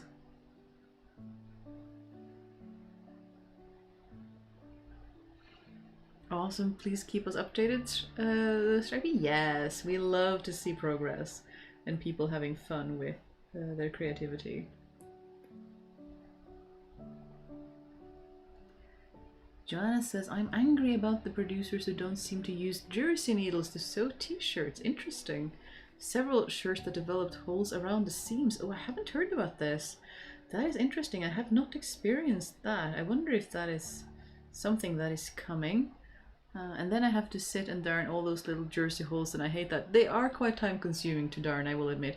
I usually get the ones that get, you know, in front of, around the belly, that down by where the trousers are, where you either have like a belt that is pinching, or maybe you have a zipper or a button for jeans and stuff like that, and you always get like the holes just smattered about the front of the shirt, and I find those really frustrating because again they often get quite numerous over time and you have to work to darn them. So my commiserations, it can be indeed quite time consuming to do jerseys. But I hadn't heard about that before. I hope that it's not a thing that will be a new and frustrating thing.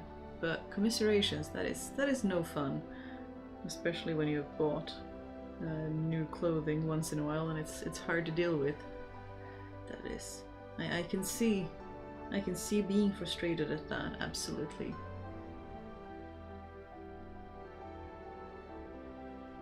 I wonder if this is a... No, this is not ladder stitch, it's something else where you do the sort of overlapping crisscross stitches, and I just find them kind of satisfying to do because they're very easy and it looks a little bit braided, but it's also super easy on the brain.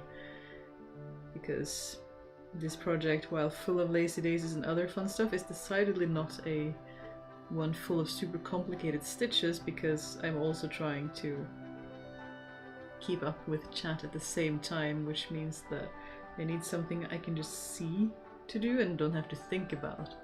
Do you also have that, where you have like some projects you can just work on just by looking at it or just by feel? Like spinning, I imagine spinning is very much like that when you're doing it. And for me, there are also certain crafts that I can just look at and see where the next stitch is gonna go, or a knitting pattern so easy that it's just, I don't really have to think, my hands can just do the work, which I find super soothing as well when I'm tired, but also really good for when we're visiting people, because you can chat and have a conversation and still keep your hands occupied and do something with that restless energy sometimes, which can be super nice. And then there are projects who really stretch you and you have to focus and think about things and keep your wits about you so that the pattern doesn't run off with you, and you have to undo a lot of stuff.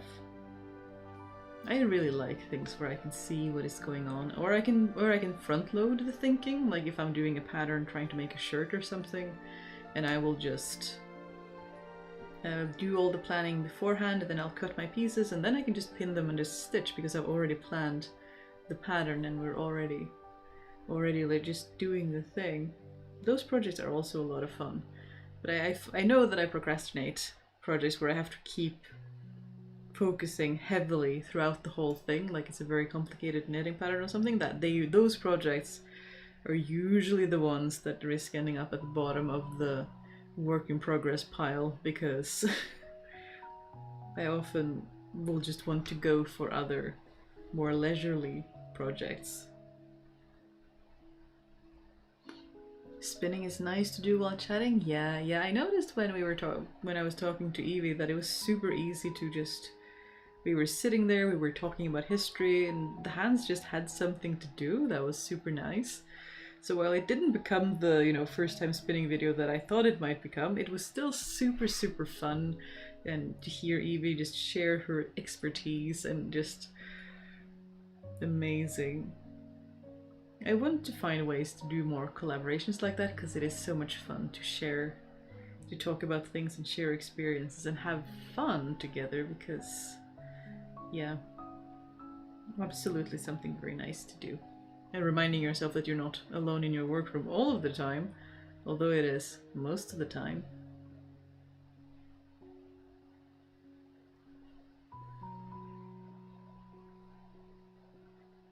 Ooh, I can see my stitches are suddenly growing because I'm looking at other stuff. That is the...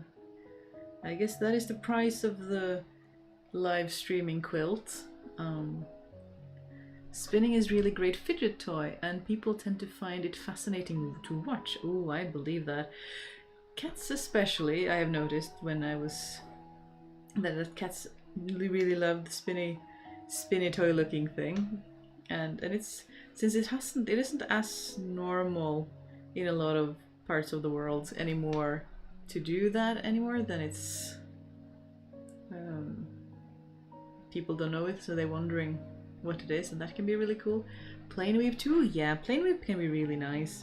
I find that unless I have a system, if I'm doing herringbone or diamond twill or something like that, I do need to remember where I was going until I have sort of the system upside.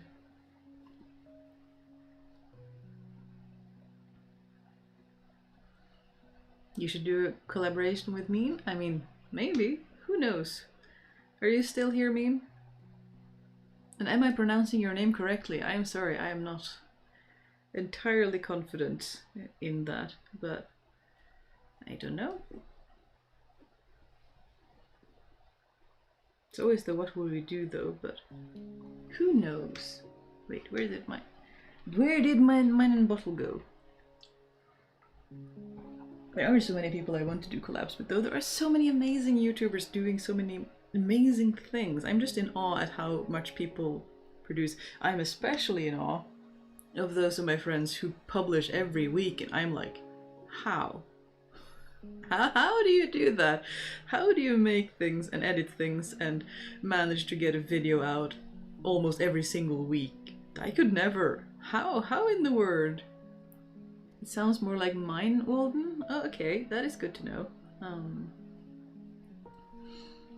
But yeah, it's super impressive to me, the people who manage to edit quickly, because I find it so... I get stuck. I get stuck in the edit and then I get frustrating.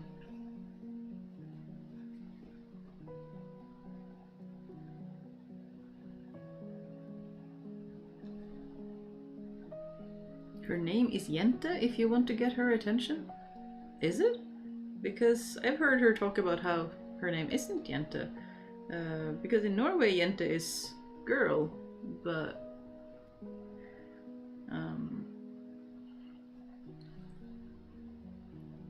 maybe I am mistaken, maybe I am remembering incorrectly.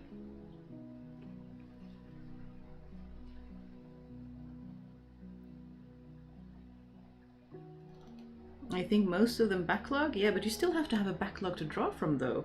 You still have to have made the thing at one point in time and have that backlog to edit from.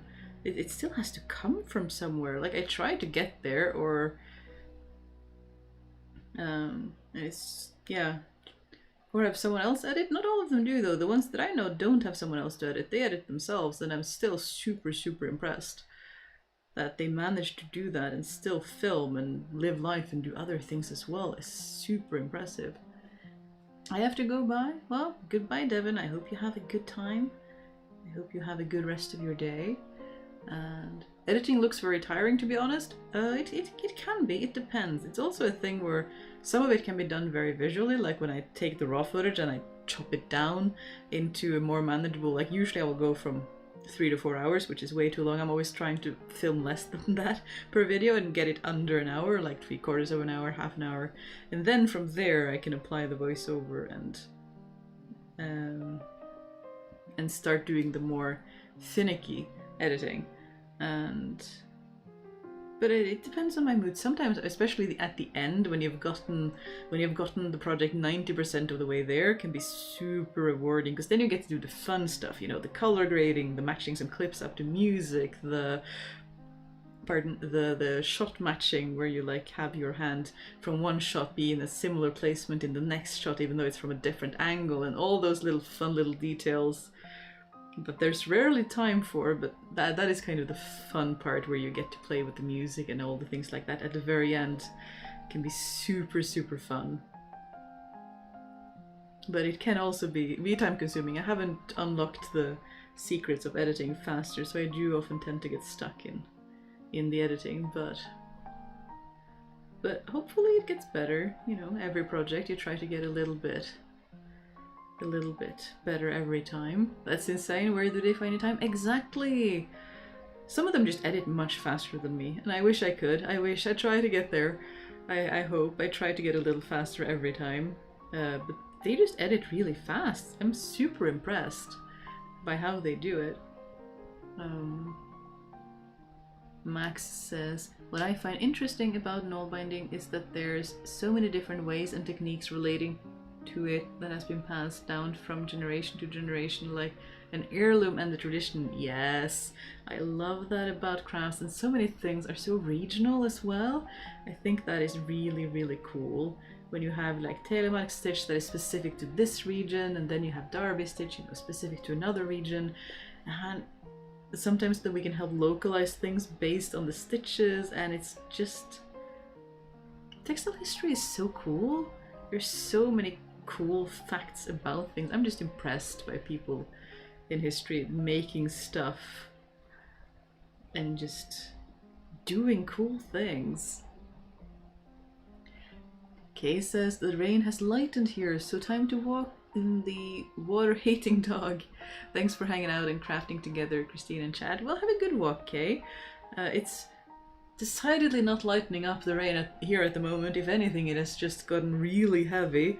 I'm always really impressed when it starts really thundering down, and it gets a really heavy shower. Luckily, they are more common in summer when it's not quite as cold. If someone is stuck outside when they arrive, they can still be a bit violent. Esther says, I finished the Sashiko mend. Well, congrats. Thank you, ladies. My young breaking lodger loved it. I'm excited at the prospect of a new mend. Oh, I'm glad for you. Congratulations on finishing. That is super nice. It's so nice that we can support each other in this way. Yeah, good for you. Actually finishing projects. I wonder if this one actually will get finished this year, if I'm working on it mostly on the live streams. And I don't want to do the same project every time as well, because that seems a little bit boring too. For you to watch, but maybe, what do I know, maybe you want to watch the same project getting finally finished. I do like working on different things still myself, I must admit. I love the history of textiles. Yeah, me too. There's so much cool stuff. And it's been so under-researched too, like it's not really a big known field, and there's so much cool stuff that relates to culture and resources and people and humans just being humans, and so many cool things that all relate to each other like one great big soup. Textile soup. Maria says laundry is done, huzzah! Right now I'm unstitching the legs of an old denim pant. Slowly but surely I'll get the pieces for the outer layer of a new coat for my mom. Oh, those are so cool! There's so many cool patching projects, and especially the denim repurposing projects are so cool. That sounds excellent. That sounds like a most fun project. I hope your mom will like it and have a good code for use. That sounds so much fun though. Like, these projects are so time consuming when they're repurposing other clothes, but oh my goodness, they're so rewarding. It's so satisfying. Especially I like to buy, because a lot of the times in secondhand shops you'll find a lot of really small sizes, because I mean, That is one of the sizes that they will get a lot of, but they don't sell a lot of, at least here in Norway. So to take those and repurpose them is really rewarding because it's one of the sizes that aren't quite as popular. I don't do it with larger clothes because I know that myself, having shopped primarily from secondhand shops all of my adult life, I would be lucky if I found one pair of pants that fit, that didn't have, you know, crystals and glitter and glam and weird things written on them, so it can be really challenging to find clothing that fits.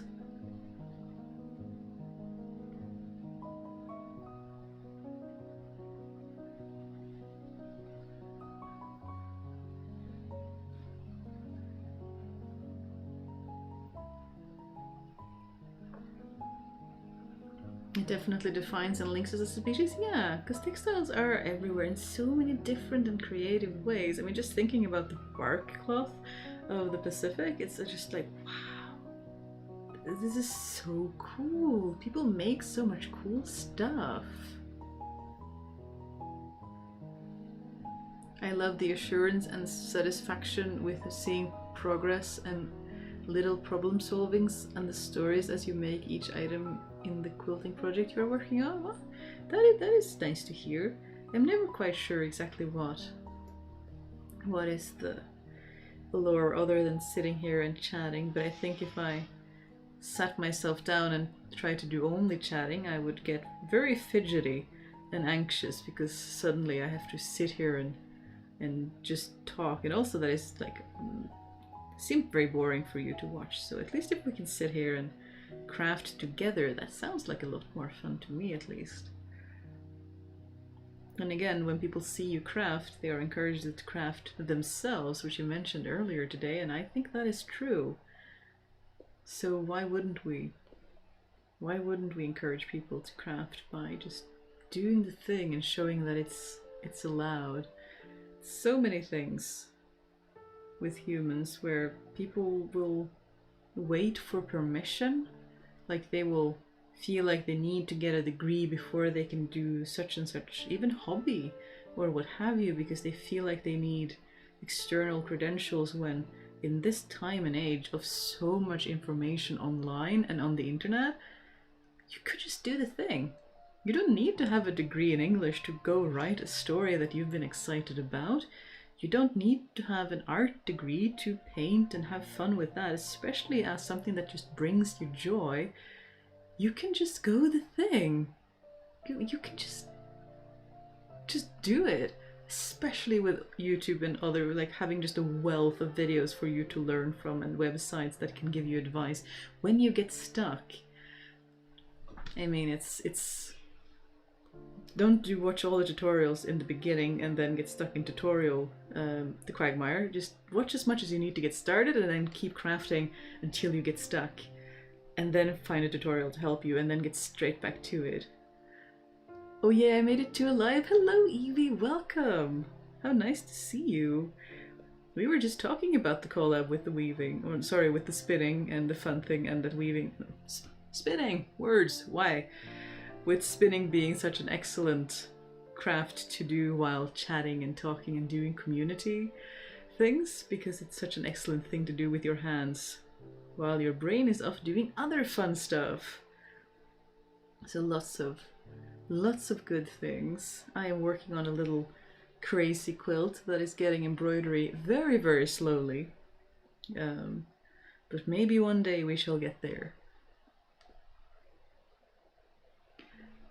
Now I desperately want to own a textile history book about similarities and differences between global textile traditions called link stitches. Oh, that sounds cool. Like Lynn says, you maybe have to write it, because sometimes when things don't exist, we have to make it us ourselves. Are you back again, madam? Hi. You can join us if you want. Or you're just gonna sit there and stare at me.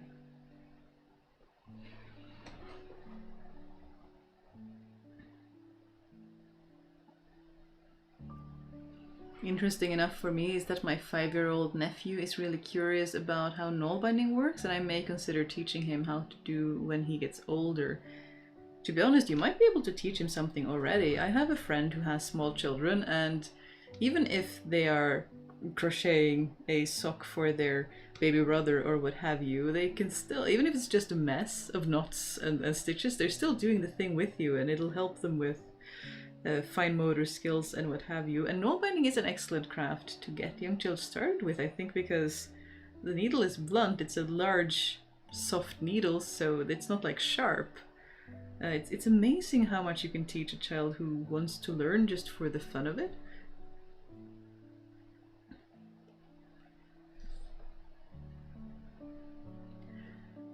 In watching others craft, I think some of it is a sense of safety. For me, it does something in my nervous system that shifts my brain out of panic mode. Yeah, I can see that. And it helps my anxiety as well, because I don't feel like I mean, so much of people think every YouTuber wants, to be famous and loves the attention, but I do not like to be perceived. I think we've talked about that before, but it's so counterintuitive. I do not like to be perceived. I was the kind of teenager who ran from cameras and would refuse to be taken pictures of, and I still find it uncomfortable. And the way that I deal with it is that I shift my focus away from me. This is not about me. This is, I'm wanting to show you a cool craft. I'm wanting to talk to you about a cool fact that I found about textile history. So in my brain, at least, I try to be like, I need to be in frame in order to show you this cool craft that I want to show you, this cool project that I've been working on, whatever. And that really helps me. That might not be something that helps everyone, but that is how I sort of get around that within myself, because I don't really want to be the center of attention. So putting the crafts first and you first is super helpful for my mentality, for my brain. Like, that is that is how I deal with that, and everyone does it into a different way. Like making it a conversation, yeah, it's like, again, when we are sitting here talking about projects and we are interacting in this way, and I get feedback in a way that I don't get when I'm sharing a video with you. It's a different kind of interaction, but it's nice because we're having a conversation. Even if I'm the only one who talks out loud, it's still a shared experience. Oops, I accidentally kicked the camera. Sorry about that if you get a little bit of a jolt. But yeah, that is... So if you are scared about those things, some people will do that where they don't have their face on camera at all, and that is how they get around it. But if you want to make content, and that is something that you want to do, there are, at least for me, ways where I can sort of trick my brain out of that fear of being perceived by focusing on other things, which at least helps for me if I am having a, especially if I'm having a challenging brain day. And it's worth trying if there's anything you want to try but you're scared of that kind of thing. San Heemskirk says, needing permission to do the thing you would like to do is becoming pretty common, or even feeling like you already should be good at it before you even started. You're right, just show it and start. Yeah, it makes me so sad that people get stuck and they never actually start doing the thing that they want to do because they feel like they need permission. Like, no, just do it. You're allowed to, I promise, especially if it's a hobby and it's just for fun, which... just for fun, it's not like derogatory, it's like, but if you are doing it for fun, you're allowed to be bad at it, you're allowed to make mistakes, you're allowed to have fun with it. Like with games, you're allowed to play on easy mode, you're allowed to knit things that just bring you joy. When you're a crafter, you're allowed to be, selfish and make things for yourself, because you are the one making the things, spending the time on doing the thing, even though a lot of times people have expectations of you. Just do the thing. But I also understand it, because I've been visiting, some friends, they have families where if they try doing a new thing, they will get laughed at because it looks wonky, it looks uneven, it looks imperfect, and then their family will laugh at them and they will laugh around the dinner table at how wonky something is, and I'm like, why? This person tried a new thing. why are you laughing at how it's imperfect? Of course it's imperfect. They just started the thing. Why don't you just be like, cool, you did a new thing. Excellent. This is a perfect starting point. This is such a good effort. Like, I don't understand it. Why do we... But I understand how that creates humans who feel like they need to be perfect about things from the get-go, but why? Why do we do that?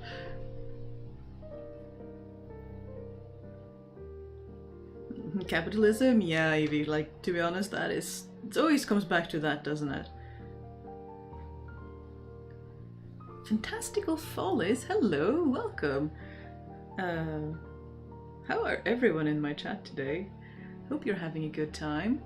Let's see, I've been sanding boning for a pair of stays all morning in the Texas heat. Oh, good grief. After almost 3 hours, I'm finally finished. Thanks for keeping me company while I sweat. Now it's time for lunch. Have a good lunch. I hope you have a good time.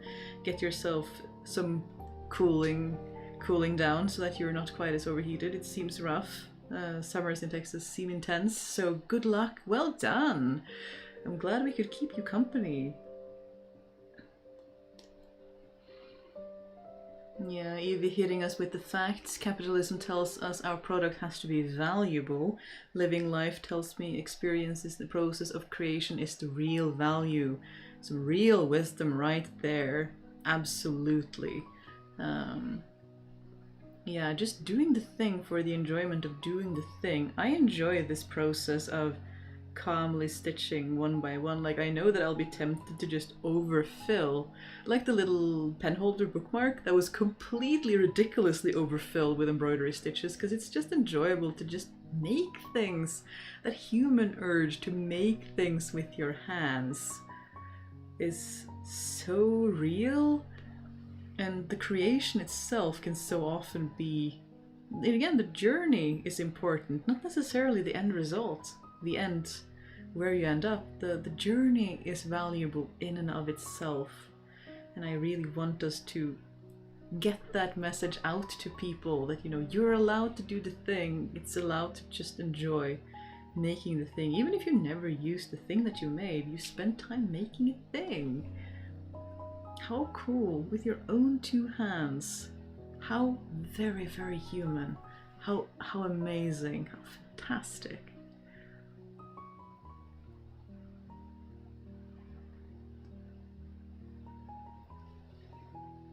At least 50% of teaching the craft is about undoing the lessons of shame around not being good at a thing. I know, right? That undue pressure we put on ourselves. And of course, we're very quick to tell other people that they shouldn't feel shame, and yet we sit there feeling the shame ourselves because we're like, yeah, but we should be perfect. And then we tell our students that they don't have to feel the pressure, but we still sit there feeling like we should be, and it's an endless loop, you know. It's so devastating and so unnecessary. Like, so much more fun to just be able to enjoy the thing. Like, imagine you made a thing. How magical. How everyday magic is that? Luxolaire says, one reason why I like visible mending, it's imperfect, but that's the point. It's imperfect and shows exactly how much I love this garment. I know, right? Plus, sometimes it's fun to draw attention to the mends, to show people that mending is a thing that you can do. That is still a thing that exists, and mended things are cool.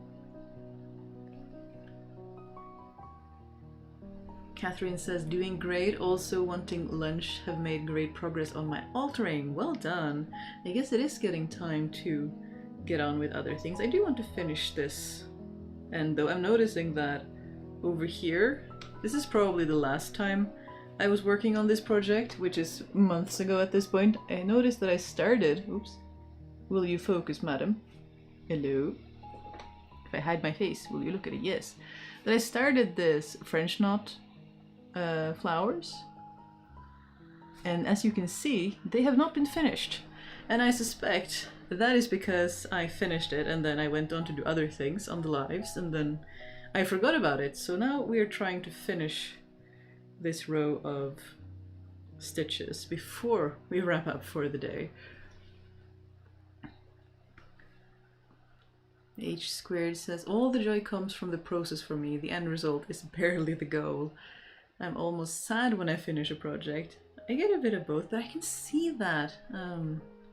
Depending on the project. Sometimes I just want it to end. Yeah, that's relatable.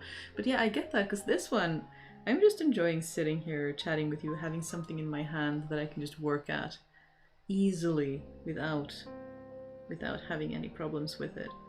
And just having something that fills the time and the and keeping them hands busy, and not for, you know, productive reasons, but because it's nice to have something to fidget with and have fun with. We are about to have some more ads, which means hydration break. And again, if you're new, we pause for ads. Don't worry, you don't miss anything.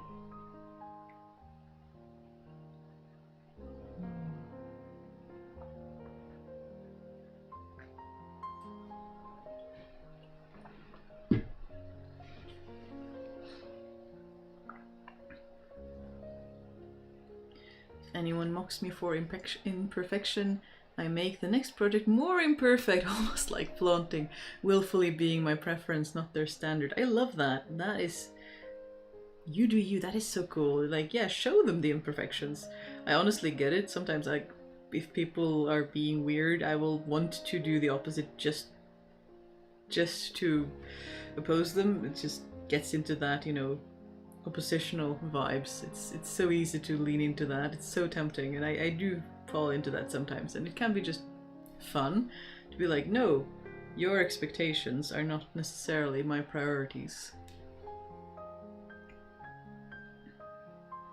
Max says, I may not be the world's perfect null binder, but I do try my best to make it look good and use it for fun and entertainment. Yeah, there are some people who really enjoy trying to make their craft like approach closer and closer to perfection. There are some that just like the chaos of it, and there's room for everyone. There's no reason we need to sit and, you know, in a moat on each side of a lake or whatever and shout at each other that you're doing it wrong. We can just be like, oh, you like doing it this way? Okay, I like doing it this way. Cool. We're both enjoying the process. So that's a win. There's no reason to create a divide where there is none. Some people enjoy really, really meticulous crafting, and some people enjoy chaos crafting, and both are valid. You are all welcome in these lives and on my channel and in the community. Like, everyone, so long as you're having fun, that is the most important to me.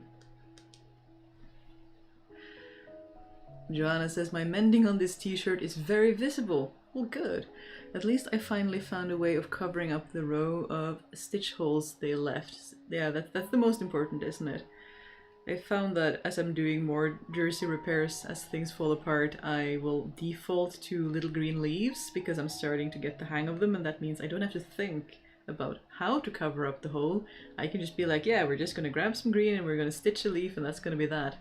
No need to wonder about what exactly to do to cover up the stitch, which makes it me a little bit more likely to do jersey repairs as well, because they are not quite my favorite, but they're not too bad, unless I wait for a long time and they become really big and I'm like, now we're gonna have to secure it first and we're gonna have to make something bigger, and it's gonna be a time, but we'll get there. But that goes for all mending, doesn't it? That it has to be, that it's easier if you do it quickly, but a lot of the time life gets in the way and it ends up being a big hole as well. Like, I know I should darn my socks before they're full of holes, but do I ever actually manage to do that?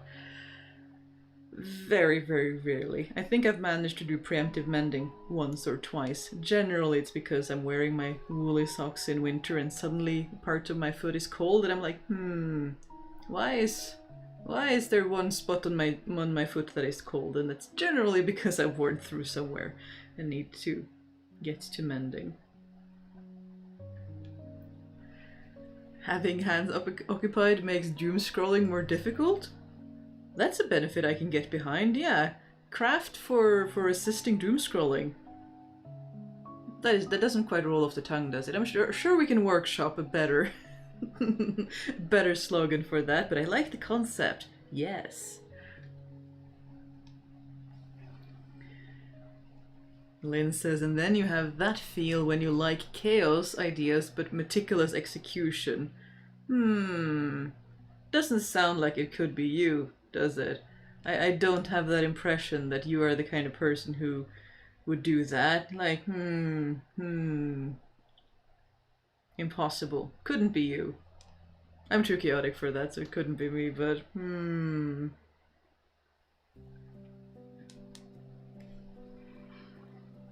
I agree, it doesn't matter if it's perfect or not, it's mostly art, and I see all crafts, including knoll binding, beautiful and unique to every person, regardless of how it turns out. Yeah, exactly, it's just a lot of fun to do that. Off to have some lunch. Happy crafting, everyone. Well, I hope you have a good lunch, Evie. I will talk to you at a later point, I'm sure. Nice of you to hang out with us in our little chat. But yeah, I like the attitude of everyone does it their own way. Just like Catherine as well, embracing my way, not someone else's. That is valid. The one true wayism that some crafters get stuck in, where they're like, this is the way that I've been taught, so this is the way that everyone needs to craft, it isn't even helpful. Sometimes a technique doesn't work for someone because of their brain or their preferences or their ability, and then trying another craft or trying it the wrong way, if that works, then that is the right way for you. Go for it. There is no shame in, and of course I have been ignorant enough that I didn't really realize or think about the fact that there were different ways to knit, because my whole life everyone knit very similar. Everyone knit the same way. They would do continental, or as we call it, Norwegian knitting, because that was what everyone was doing. And then I learned, looking on Instagram and places, that oh, there's this thing called like English knitting, and I think there was Turkish knitting as well. There's different way of casting off. There's many different ways of casting on. There's different ways of doing purl stitches, and of course none of those are wrong. Like they're just different ways of doing the thing and getting to do the fun craft. Cool. I love seeing art, and from my curious scientist point of view, I love seeing how many different ways we can do something that ends up with the same result. In this case, knitting. Like, because when you look at knitting, you'd think, oh, maybe there's just one way to get this result, but no, there are different techniques, different stitches, different ways of holding the needles and casting the yarn, and that leads to the same result. That is also deeply fascinating to me. Just so, yeah, humans are awesome. Sam suggests darn stitches before doom scrolls. I love that we have good wordsmiths in our midst. Darn stitches before doom scrolls. Maybe that should be the catchphrase for the channel. I love that. Doro says, until now I've been only listening because I clear and disassemble a shelf, but I do want to say how much I enjoy your company and show my gratitude for feeling understood in so many ways. Thank you. Well, thank you. Thank you for being here. Thank you for having a good time, I guess. I appreciate that. I'm glad you're having a good time. That people are having a good time. It means more to me than you can imagine, because I was never the entertainer growing up, you know, never the fun one, never the center of attention. So to be able to share a space and a moment and a time together is more important to me than you think, and it means a lot to me that people are enjoying hanging out together, truly.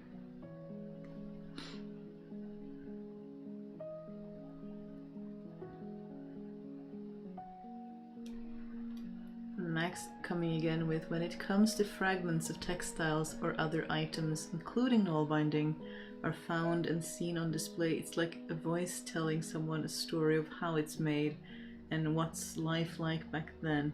Yeah, there's so many stories in textiles. It's amazing. I mean, it takes so long. Evie as well points this out so much on her channel and in our chat as well, but making textiles is such a laborious, time-consuming process. Of course you would leave parts of yourself in the finished garment because it's taken so many hours of your time to get there.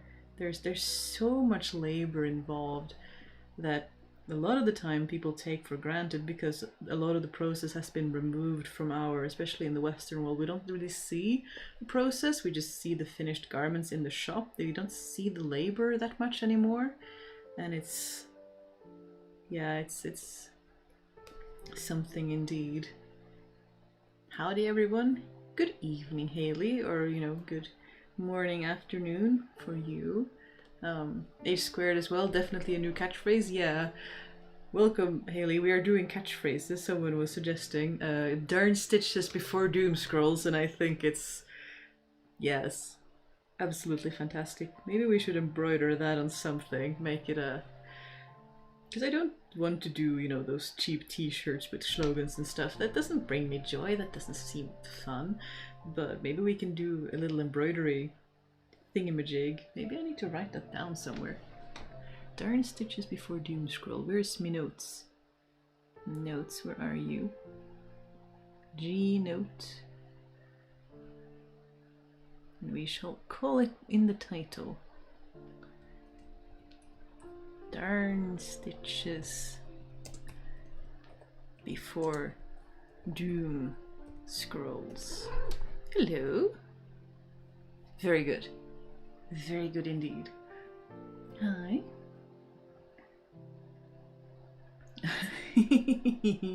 Oh, speaking of catchphrases, I embroidered imposter syndrome be damned from the previous stream and inspired someone else to make one as well. Lots of good ideas happening here. I love that. Yes, imposter syndrome be damned indeed. You can do the thing. And sometimes I'm like, well, do it in spite of the imposter syndrome. Do it with the imposter syndrome.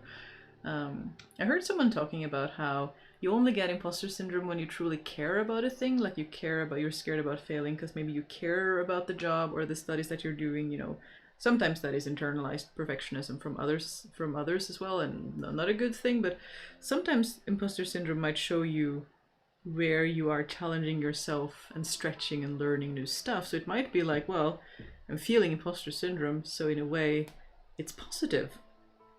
That means that I am challenging myself, learning new stuff, getting out of my comfort zone.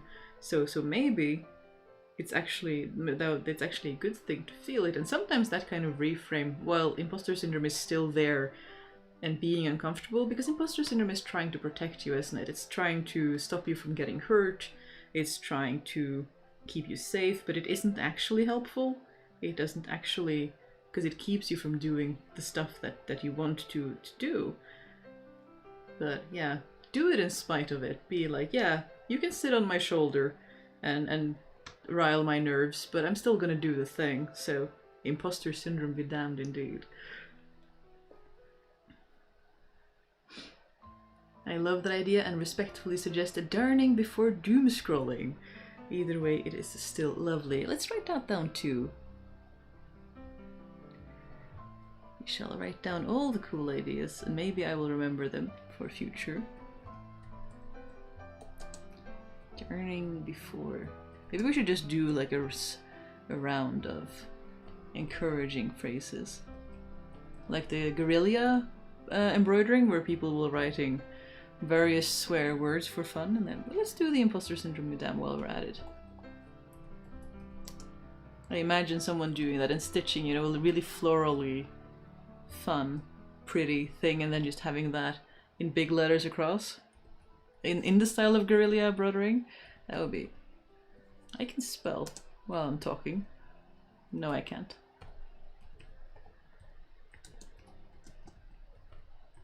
Aha!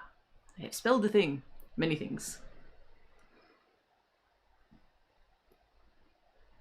Yeah, everybody's encouraged to embroider the slogan onto a garment of their own choice. Exactly! Because we are creative people. Why would I sell you pre-made things? Make your own stuff. Support the local artists. Do the cool stuff. No reason for us to let fast fashion rile us up and take our money. We can make our own fun stuff, and how much cooler would that be? Would be a collection of people with similar slogans but in wildly creative different executions. Yes. I don't think I can talk and work on a project at the same time, especially saying interesting things like you. You're doing very well. Well, thank you. I do choose my projects meticulously. I know there are some projects that I can't do on stream because they are too demanding, and I would either be focusing too hard and not be very entertaining for you to listen to, or I would try to talk to you while doing it and I would lose my place and lose the plot, so to speak, and lose my way in the pattern, and then I would have to undo things. So I definitely have to be a little bit like, what can I actually do while chatting? Morale, says the cat. What wisdom? Exactly. So this Madam is very clever. So it is a very wise little kitty with her priorities in order. We want snuggles, and we want food, and we want a little catio to sit and yell at the birds. You know, the important things in life. I feel like humans could learn a lot from cats.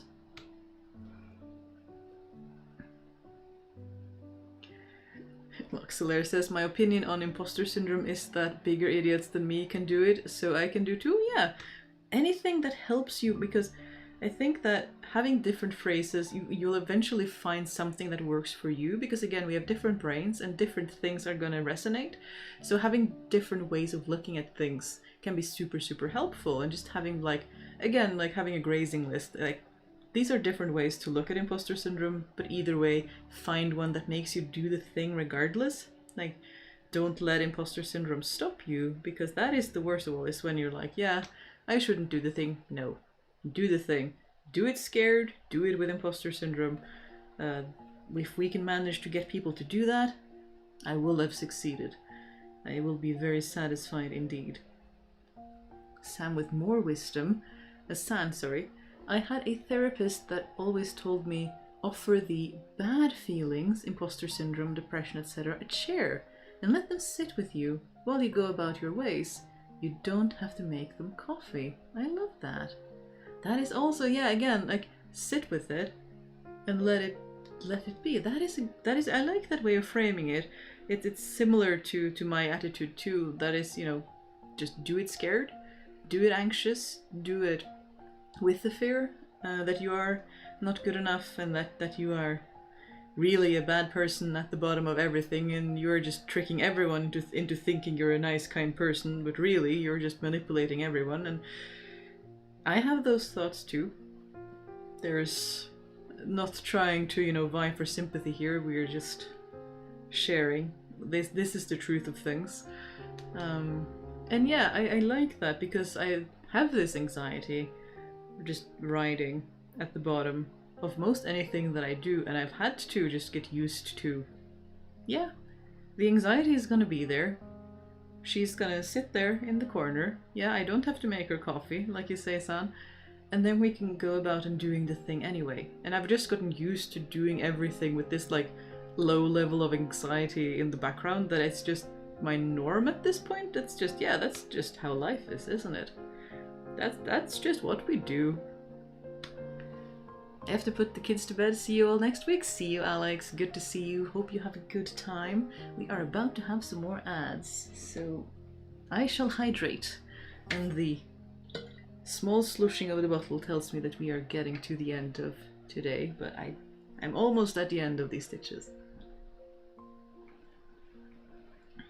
But yeah, all good advice, and I think that it's important to have many different approaches to different issues, because it's going to resonate differently with different people. So you need different people, different kinds of therapists, different kinds of mental health approaches, so that you can try different ones on for size and see what works for you, because there is no one size fits all. That is not going to be the thing. Lynn says, oh, there's someone on Tumblr who makes beautiful and strongly worded embroidery. If I remember when I'm back, I'll try to link it. Yeah, I think that is exactly the guerrilla? embroidery that I'm thinking about, I have a friend too who loves it and would fill my Instagram feed with like, look at this, look at this, look at this, and just be like, yes, so cool.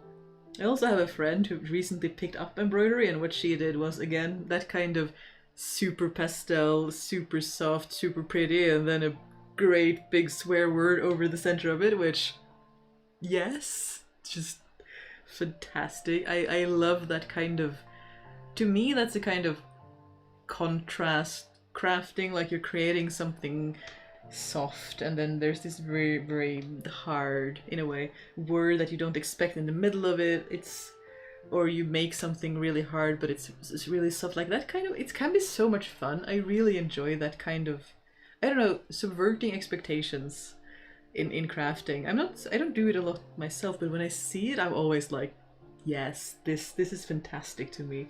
We support that kind of creativity where people get to just do the thing and sometimes make, again, the people who are like, there's one true way of doing things angry, which is fine. Do the thing anyway. I give you permission, should you need it, to just go do the thing.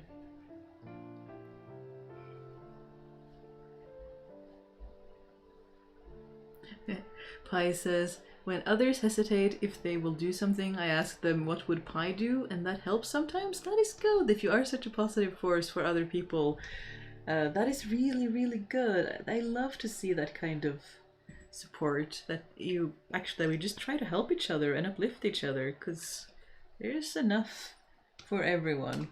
If, you know, rich people don't run away with all the resources, there is enough earth for everyone if we share it. And it's one of the reasons that I've stopped being so... I was never super into it to begin with, but I got even worse the more I learned, you know, that I no longer want to recreate, you know, fancy royal court dresses, because they don't do anything for me. Like, I appreciate the crafts and I appreciate the meticulous skills that are required in it, but I would much rather try to do some of the crafts required to make the skill, like bobbin lace and stuff like that, except someone pulls out pins, so I'm not sure we can. But everyday stuff, everyday workwear and everyday things and projects that I'm actually gonna use in my own daily life. I started with Viking reenactment when I was in my early 20s, but at some point, as much as I enjoy hanging out with my friends and doing crafts and it's very, very fun to me, it was, you are spending so many hours sewing and stitching and weaving clothes that you are going to wear maybe 2 weeks out of 52. What about the rest of the year? What about fun stuff for Kristine and her friends and loved ones the rest of the year? A cool patchwork bag, a cool little pouch for your projects that makes you smile when you use it. Cool stuff in the daily life as well, not just for those reenacting events. I love making everyday things. Yeah, exactly. I love that too. Things that I'm actually going to use. And I've learned that clothing can be a little bit challenging because I prefer these kind of easy pull-on jerseys, but stuff that I use is very easy often to make because they're predictable shapes and they're super satisfying to use because I can be like, I made that. I needed a thing and I made it. How to ADHD has a song about trying the thing anyway. It was great. Highly recommend. Oh, I love How to ADHD. They are super, super charming, super, super cute. We watch them a lot in this house and they can be super, super helpful because, again, they are honestly putting light on a lot of these issues that a lot of people don't realize are a thing, like executive dysfunction and how things feel, and trying to illustrate. I mean, they're so good with actual cartoons and actually illustrating some of these things, aren't they? So that you actually get a visualization of how other people can experience things that are very easy for one person can be super hard for another person, and it's not about being lazy. It's they want to do the thing, but their brain is fighting them, and so many people misunderstand that. It's not about being lazy, it's a genuine struggle. And I have friends and loved ones with ADHD and they get so frustrated at themselves. There's so much hate targeted at themselves, which is just devastating to see how frustrated they get, because they also have internalized what other people tell them, you know, why can't you just? And that becomes their internal voice, why can't I just? And devastating, because I mean, when you're already struggling with executive dysfunction, how much harder is it when you're also getting this mean voice yelling at you in your head that you know, why don't you just do the thing? It doesn't help at all. And yet, that seems to be the go-to recipe. So you can do the thing. You absolutely can, and you are good enough. And if you're struggling to get started, that is okay. Maybe stop pressuring yourself for a moment, take a break, walk away from it. Figure out what it is that your brain is seeking, and try to give it a rest sometimes and take a break. But yeah, How to ADHD can say these things about ADHD a lot better than I can. But yeah. I recently started to transition my everyday style towards history-bounding solar punk. Ooh, I love that. That sounds really cool. I could never get around to having a specific style because I'm like, well, I just want to put on a thing and go do the craft. I need to get better at that. Slowly, maybe. My pirate shirt is a staple of my wardrobe, and I never thought I'd need one, but I really did. Ooh, I have some nice linen shirts as well, and they're so lovely, especially in hot weather. It's amazing how much it helps to have poofy stuff away from the skin, and not have skin tight things that are, you know, dark colors and hot, or no clothing, like people wearing t-shirts and then getting the sun directly onto their skin. I prefer wearing something loose and breezy and long sleeved. I feel colder wearing that and getting more relief, so they are really amazing in keeping temperature regulation. I'm always amazed every time I pull one on, and I'm like, wow, this really does feel less warm than wearing a t-shirt. Amazing.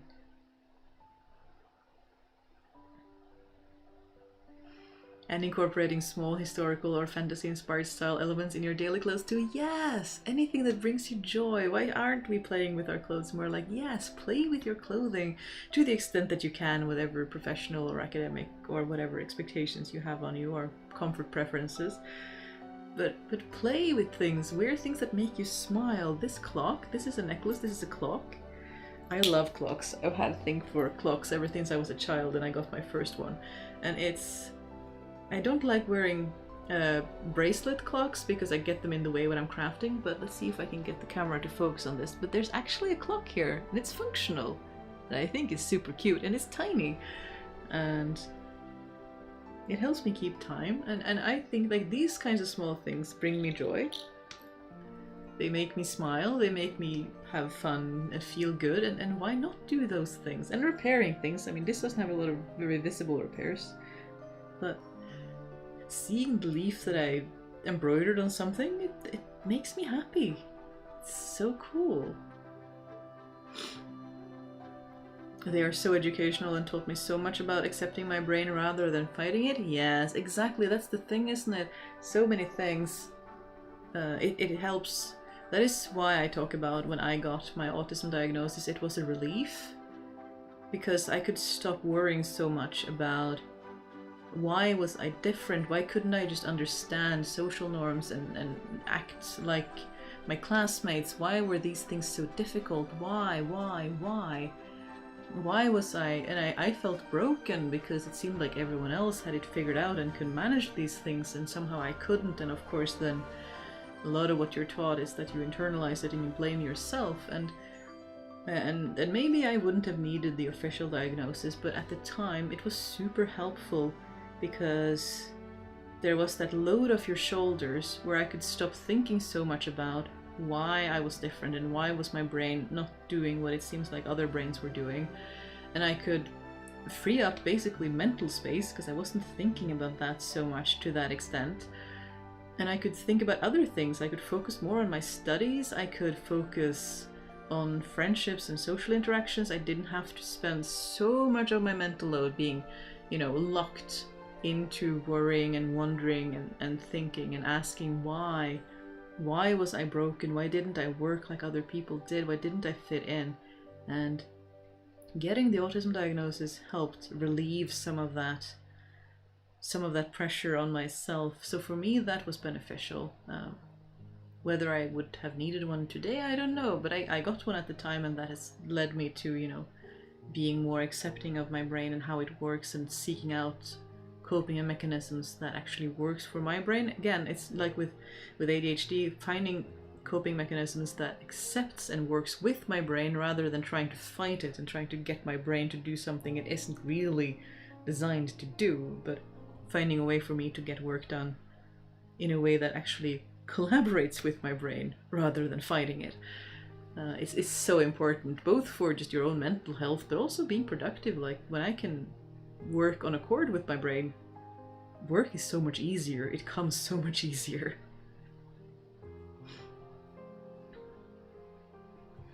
I think the worst thing one person can say to another is, "You're exaggerating," when it comes to mental health struggles. Compassion first, yeah, that can be so devastating.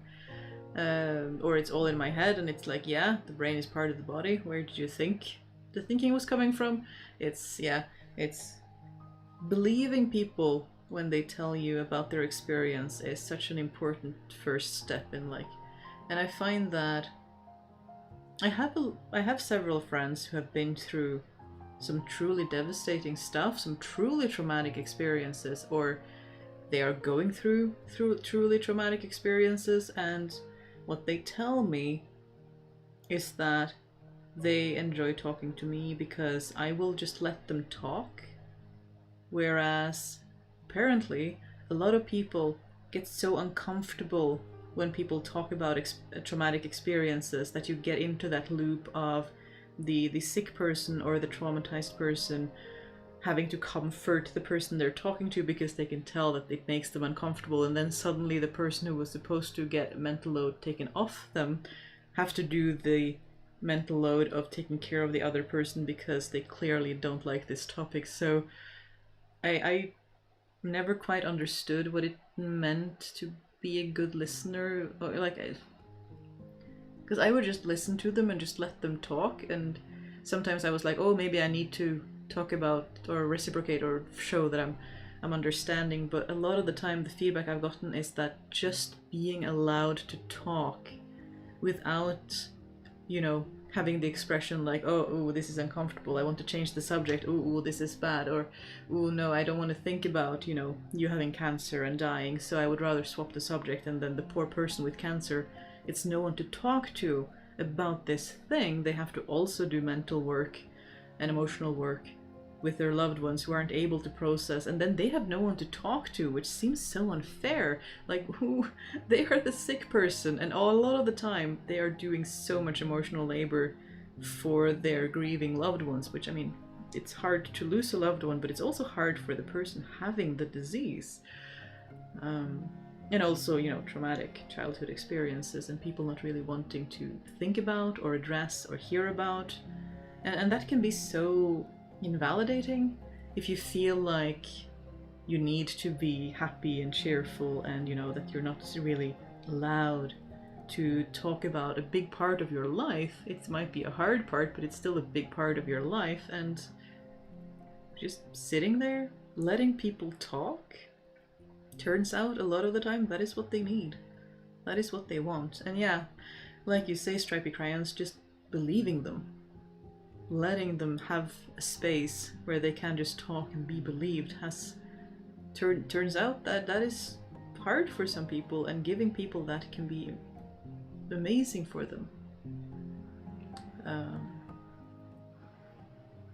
Agreed, emotional load sharing is kind of the point of talking about the bad things. Yeah, it can be a relief to just get it out sometimes. And you don't have to talk about it all the time, like rarely, but sometimes it veers towards those topics and you get to talk about it. It doesn't have to be all of the time, it's occasional, but it can be very relieving, or like getting a load off, to be allowed to occasionally be like, yeah, that sucked, that was not a good thing to go through, and here are some like things that happened, and I only like, and then you get to talk about it. But you know, it's, yeah, harder than you'd think for a lot of people. H2, say, my autism and ADHD diagnosis explains so much. Hoof sounds don't always mean horse, but has become yet another catchphrase. Yeah, I hear you. Not fighting my brain and energy has been life-changing. Exactly. It's it makes all the difference. I can't express that enough. It makes all of the difference between accepting yourself and hating yourself, which is very exhausting because you have to spend all of your time with yourself. So it's very hard if that relationship with yourself is very, very tough. That is not to say that it's perfect all of the time. Like I've talked about, I still have self-doubt, self-hate, negative mental stuff, but it gets better. It has gotten better with learning more about my brain and trying to accept that that is just how it is. Pi says, getting my ADHD diagnosis made it possible to get medicines and aids. That is worth everything for me. Yeah, I hear that. It can be a world of difference. Haley as well, I was diagnosed with ADHD 23 years ago, but only recently figured out I was on the spectrum. Made so much sense and I understand how to help myself better now. Exactly!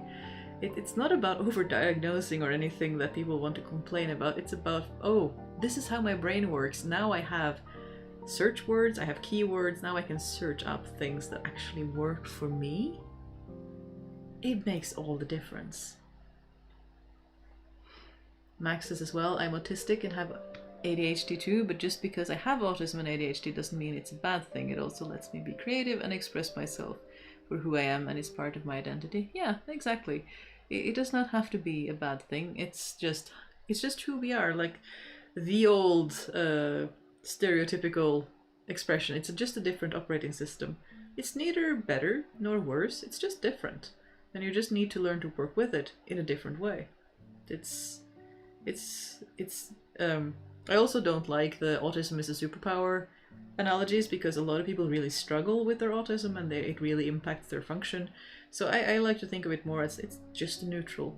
It's just a different operating system. It's neither better nor worse than the alternative. It's just different. Ironically, right when you're talking about the relief of being heard, I have to go listen to a friend. Be well, everyone. It's always a pleasure. Be well, Stripy Crayons. Have a good time with your friend. Thank you for being a good friend to your friend. That is so important, showing up for each other and building community.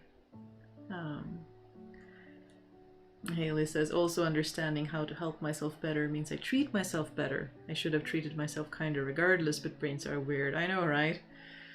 I know. But speaking of which, it is getting very late in these lands of Norway and I will have to run. It's been almost 40 minutes past how long I intend to stream, but it's such a good time to hang out. But it is almost 9 p.m. here. I have to get to the beddy byes and do the sleeps. But this has been a lovely time. So the snoozing on my lap, I will have to... I guess we can do that while you are here, because... Hi. We can wake up Madam a little bit. Oh, you are such a good kitty. One more? Yeah. And then we do the trick that helps me. And we throw them on the floor. Haha. Freedom! Yes. Alright. Take care, everyone. This has been lovely, as always. And yeah, we are trying to do a schedule now where I do start at around 6 p.m. Norwegian time every Thursday, unless I tell you in Discord that we're not doing that. So that shall be the next time we shall meet. And thank you all for joining me. I hope you have a lovely rest of your day, rest of your week, month, everything. And yeah, thank you, everyone. Take care. Be nice to yourself. Bye.